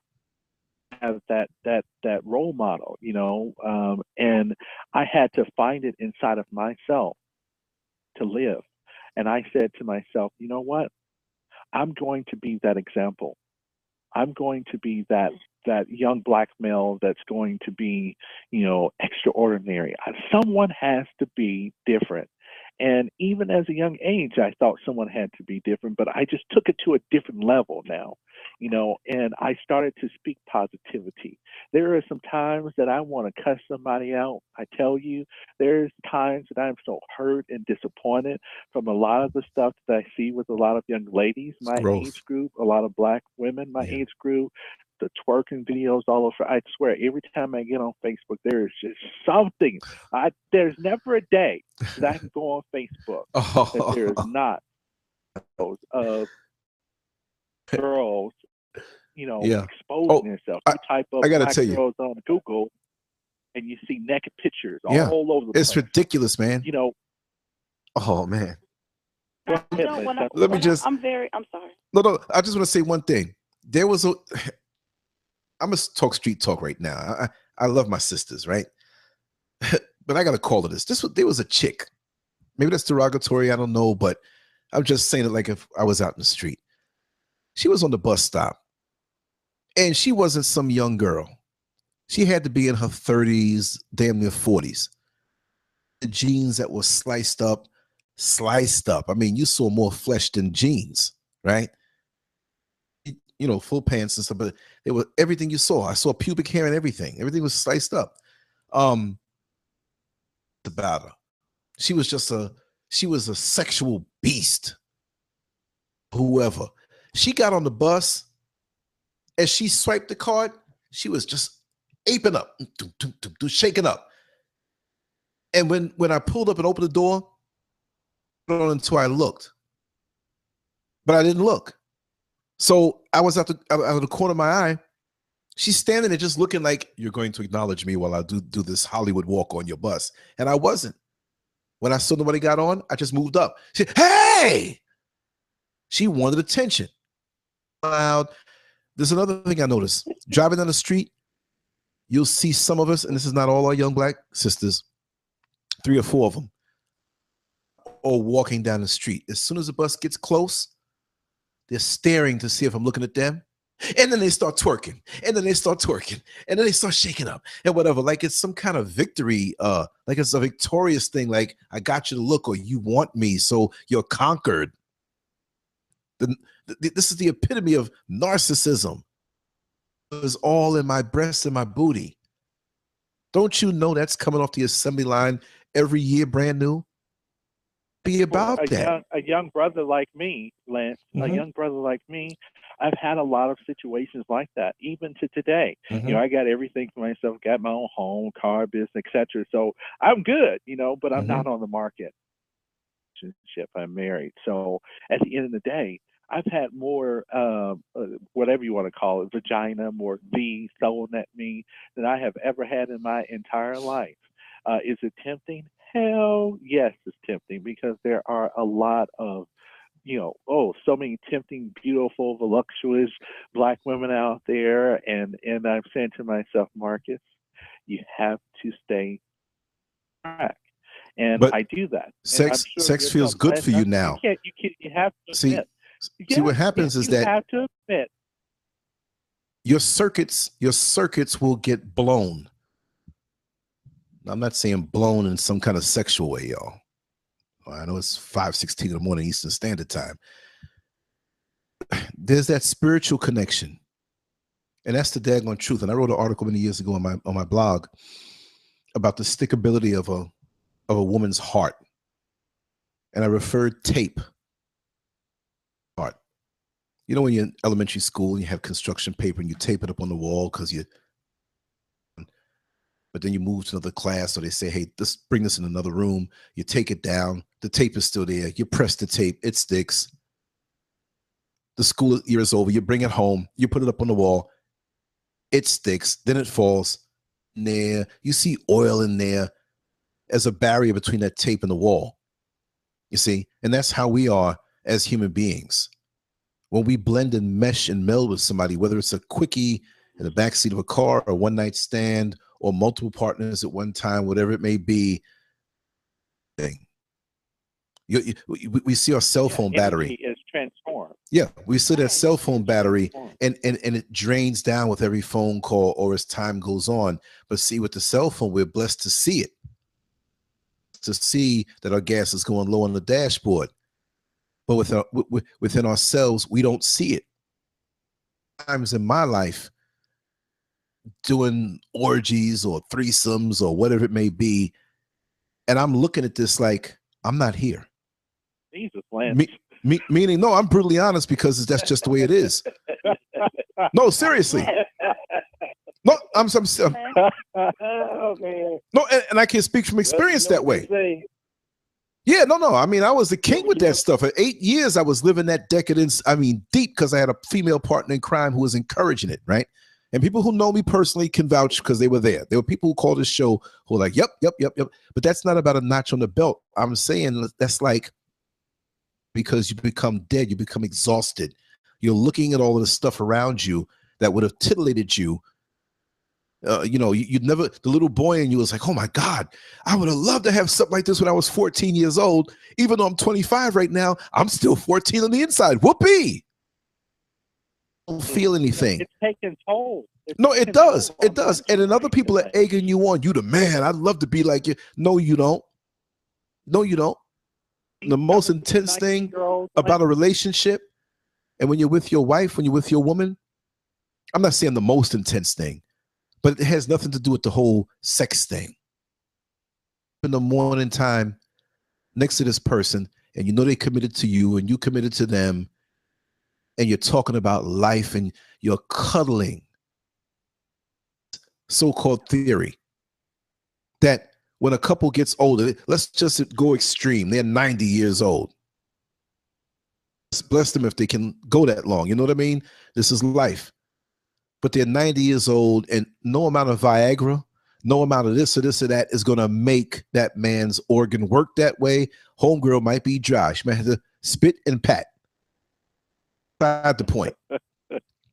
They lay in the bed, and they look back on their life and on their kids, if they have any, the grandkids, the victories, the defeats, or the setbacks, not really defeats. And they realize what a joy it's been to have lived this life together. And although they may be 90 years old, they don't feel it. And who was very strong and swift, coming out of high school or college as a football player, or somebody coming back from the service. And she's just as beautiful. See, real love freezes time. And even though you see age as it comes, that you saw the first day that you laid eyes on them, and you're still fresh for them. So as far as I'm concerned, for them to lay in the bed, hug, or lay in the bed and hold hands, to me, is more intense than the most intense orgasm that you ever experienced up to that point. Because again, when I speak about transitioning, there's that part of us that goes to when you're with somebody. It's beyond the acrobatics that titillated us when we were younger.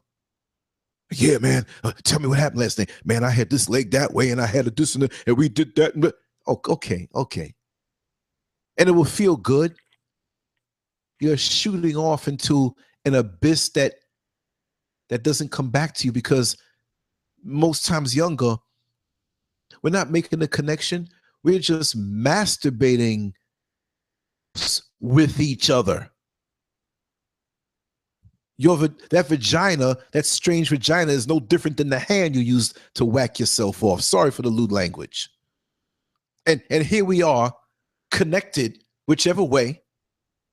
Penis, vagina, mouth, penis, mouth, vagina, 69, whatever it may be, analingus, whatever it may be.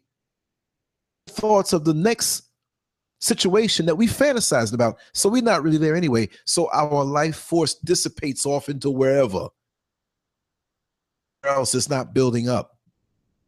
like a fool who gets his paycheck and blows it at the club, not realizing he has to pay the rent.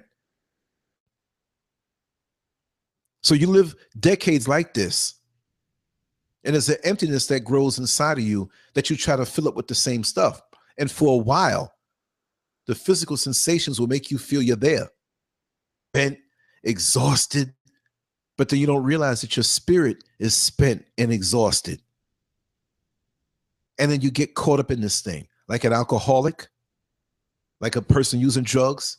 You're trying to fill a void or kill off a pain. Sex is powerful. Same way. But if it's in the right context, right? It's a good thing. Satan comes to us in the straight path. Oh, I'm not doing nothing bad. I'm eating food. But you're eating 12 times a day all the bad stuff, and you're killing yourself. Oh, I'm a man. I'm natural. I'm just knocking down these females. Friends. And 11 of them got 3 other men on the side.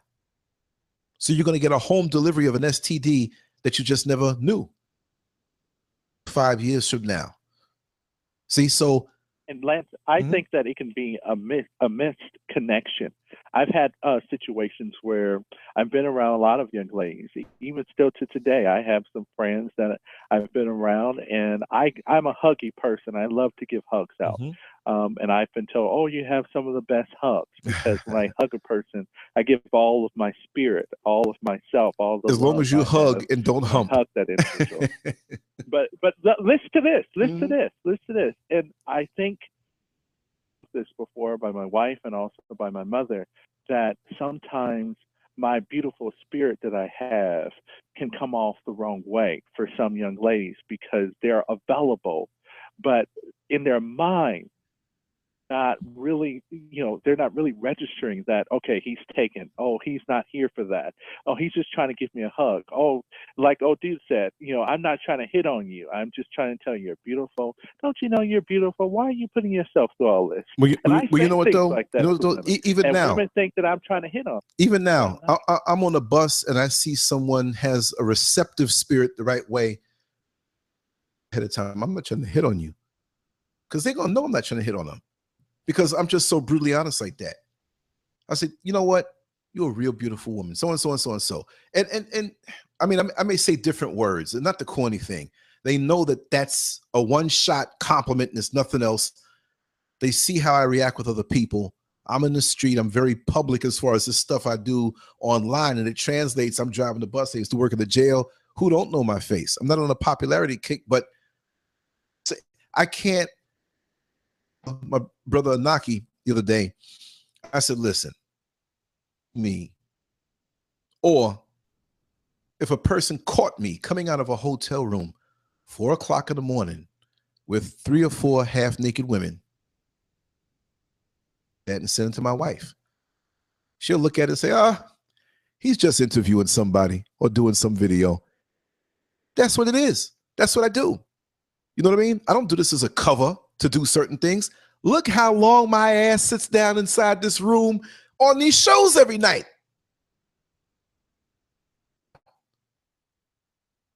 You do what you do, and then you move fearlessly without question. And like, you have a beautiful spirit, Marcus. Oh, don't let anybody try to get in your way and or sprinkle it with doubt. You got to move sure-footed. If this is what I'm all about, if I'm a fraud, it's going to come out. If not, but I cannot waste, and you cannot waste any or one iota of energy to try to disprove what people are going to come with anyway. Yeah. Oh, I've been called a lot of things, Lance. I've been called. You know what? I've had people, look, Lance, I had people tell me that I was a molester, that I was a rapist, because they said when women get around me, and also it is with little girls too. It is. That's dangerous for them to say that. Yeah. They are very impressionable. They stop. They listen. They look, because I'm like a little character to them in their damn mind. Oh, wow, he's different. And I try to explain that to people, and people don't get it. The Black community is usually the ones who are trying to say, oh, he must be a rapist. And then someone come up and say, no, He's around his nephews and nieces and his daughter all the time. Well, no, he has no records. He's not a rapist. It's the Right. kids that are amazed by his voice or amazed by his flashy clothing Right. or his jewelry, etc. But people can take that stuff in the wrong way, and they can. They'll really always hurt try to someone. twist it around. See, the thing is, you gotta, in the more public you become, that they're always going to try their job. And this is not everybody. This is not just black people. It's everybody, but especially black people. Drive up in a brand new luxury car just off the just out of the showroom steps, and you wave and you say, not that I would do that, because you know black folks sometimes, especially us men, we get a brand new luxury car. We're finding everybody. We're zigzagging the neighborhood, man. We cover every street looking to see who's going to see us with this new car. You know, not me, not you, but a lot of us. I see it all the time. They hunt the bus driver down. Yo, bus driver, what's up, man? Won't be taking that bus no more. In 2 months, you see him. But just like you for real. And they see me coming, they duck, they take the next one. No, but instead of give the compliment, not just owe anybody, sitting on the steps, hey, that was a nice car now, wasn't it, right? Yeah, it was a nice car, but you ain't see that dent over there by the back left wheel, right? Patched it. So he think he all that. He got a big dent on his car. Come on. It's a beautiful car. Give the person their props. If they worked hard for something and in the right spirit, and that's what they wanted to do, and God bless them to do it, fine. I don't hate on nobody, but I'm not envious of their note, right? Ooh, we got to find the but. I'm not talking about the backside.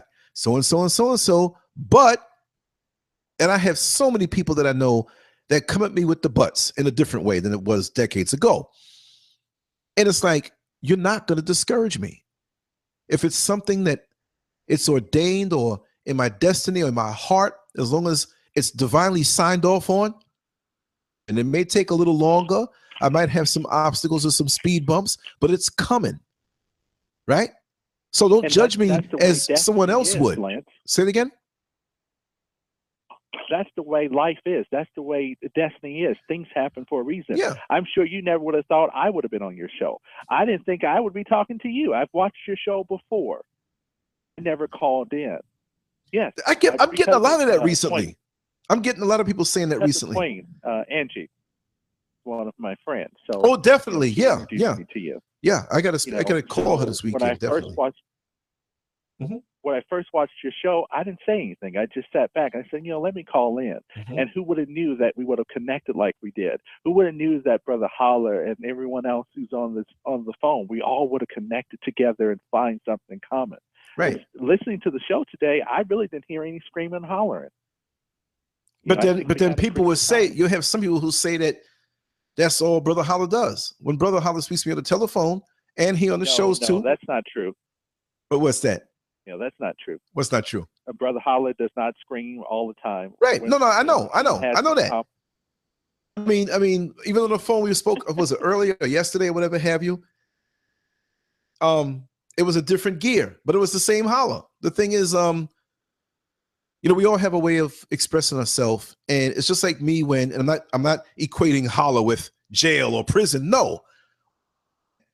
As much as I've grown up in New York City and everything, and no loud stuff and whatever, not that it's just that, there's very refined people there. Jail and in the prisons that I worked in, it was a total, not shock, but it was like, I better shift into high gear. Because you're not going to speak on a calm, intellectual, reasoning voice unless you're one-on-one with somebody. But when you're in a day room, you better scream. You better make your point. You better have the body language of a man who ain't going to take it. You got to be heard. And you got 80 people around you trying you who have killed people. So what you going to do with your words? So they better read from you that you dead serious and you're not playing.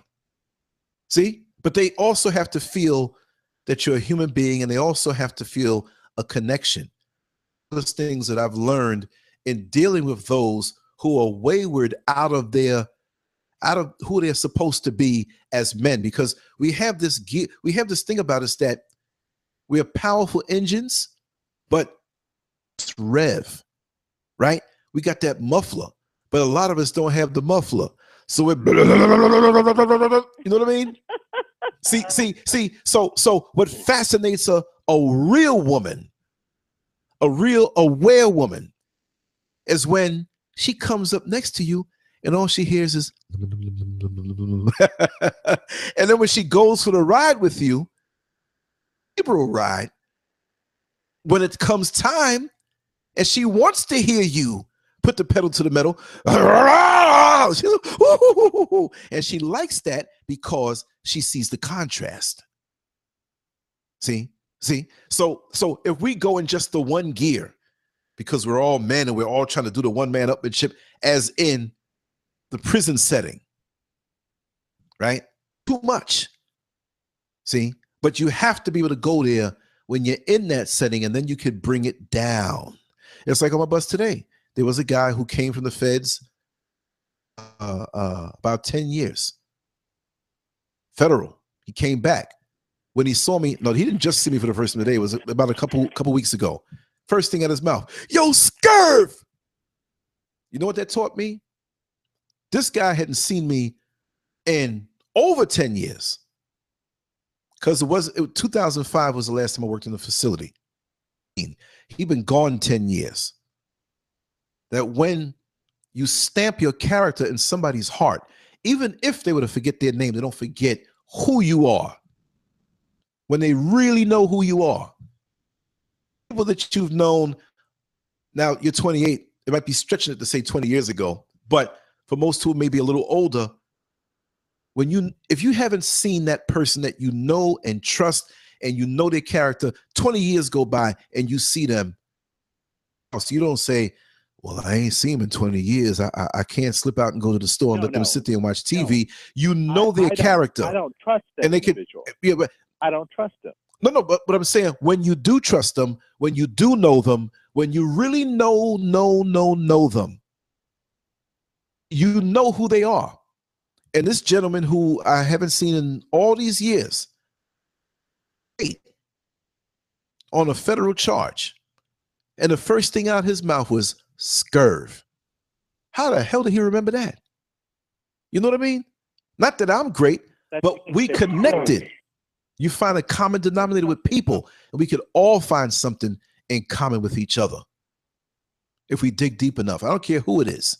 I hate to say it, Klan, but I've worked with Klansmen that I've found something common as men in them, and I built up from that to the point the ones that I dealt with are no longer Klansmen. I got to say it the street way. I'm not going to say it away. They was hooked up after they hung out with me on a post for a couple of months. Something different than what they were taught to think about us. And I made them think. I could have said, oh, I ain't work with him. I heard he's in the Klan. No, I said, this is a challenge. He can handle who I am. This is where these little talk shows came out of, sitting on a post in a jail or a prison all night. And all you got to do is talk with so-called inmates, stuff, and different kind of people who may hate you because of the color of their skin. That was getting me ready for now. You see what I'm saying? Talk show training. They had their virtual prison.com at the prison. Heck yeah. Heck yeah. What the hell it was. I'm like, I can't find prison.com. What y'all talking about? It was their talk show at that moment. No, but they remember the drawings and the artwork and the time spent. And guess what? One of their grandmothers might have died. And I was there to hold him and embrace a man. I'm not gay. I hug the man side to side, hold him and say, man, it's going to be all right. And talk to him the way I do. See, and a lot of us men are afraid to love on each other like that. A lot of these guys didn't have fathers. And a lot of these guys may be a little older than me, a little younger than me, right? But because they feel my embrace. Not that I'm anybody different, but I'm opening up in a way that they couldn't feel because they didn't have a father. Man love, not the gay man love, the real man love. No homo. But I care for you, brother. I love you very much. And I don't want to see you go under. I've been through what you've been through. Let me show you how I got out of it. And it's okay to cry. It's okay to drop your guard. Put the shield and the sword down. There are times I've cried with them. You think they forgot that?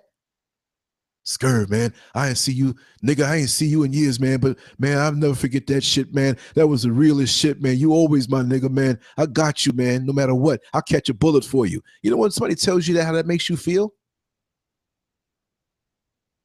Official world we live in, everybody got their damn costume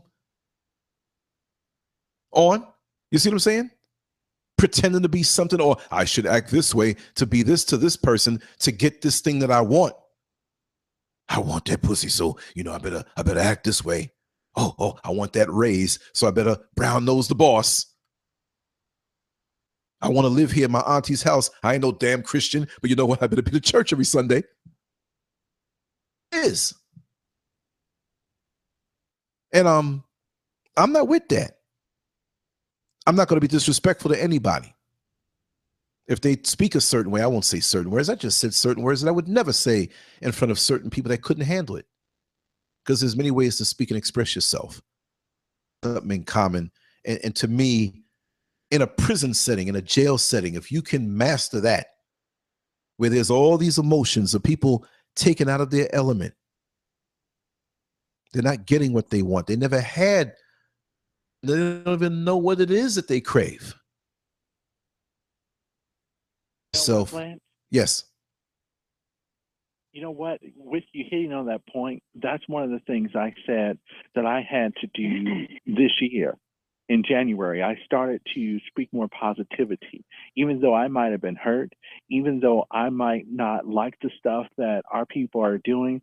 I said, we have too many people out there bashing them. We have too many people out there saying negative stuff. And even with women, I can admit that I wasn't always the nicest person inside of my head. I wanted to say some stuff like, you nasty mother, and there's ways to say it to them, but those were the thoughts. In the day, when I changed the way I spoke and started saying, more positive stuff, even when they came to me in a hurtful way, even when they came to me in a nasty attitude way, you got to flip it. Say something nice. Whole conversation. It can flip the whole doggone or tell thing. Jokes. But at the end of the day, we have to come in a different way. And I promise you, it can change the whole atmosphere. I tell you though, the funny thing is, Lance, go ahead, VA. Go ahead, sweetheart. Are we related? Huh? Are we related? Maybe. I'm gonna have to bless the prophet. I mean, how do you speak the things that I think? That's right. Well, you know what? It's a common denominator thing. It's just like stripping away. See, because I've been through so much sugar, honey, iced tea in this world, gonna allow myself to be encrusted with ego and encrusted with the narcissistic whatever, because that bad boy hurts coming off when life puts a little hold on your backside. Oh, we disconnected. Lord have mercy. I got to add in the call. Hold on, y'all. Hold on. This always happens at the 4-hour mark. Call back, and we're going to make it happen. Okay. All right. Give me 10 seconds, and we're going to be right back with it. Come on now. Come on. Okay. Merge your call. At the 4-hour mark, this, hold on. Now let me add in this, and we'll be back in business. The chat room is still there. All right. Here we go. This should do it. Organizer. Okay. I'm sorry to jump back in like that. I think you can hear now. At the 4-hour mark, the system cuts off. I got to open up that module and have it tweaked so it can just stay on forever. Did I interrupt anything? No, we were waiting. Yeah, we missed about the last 3 minutes. Okay.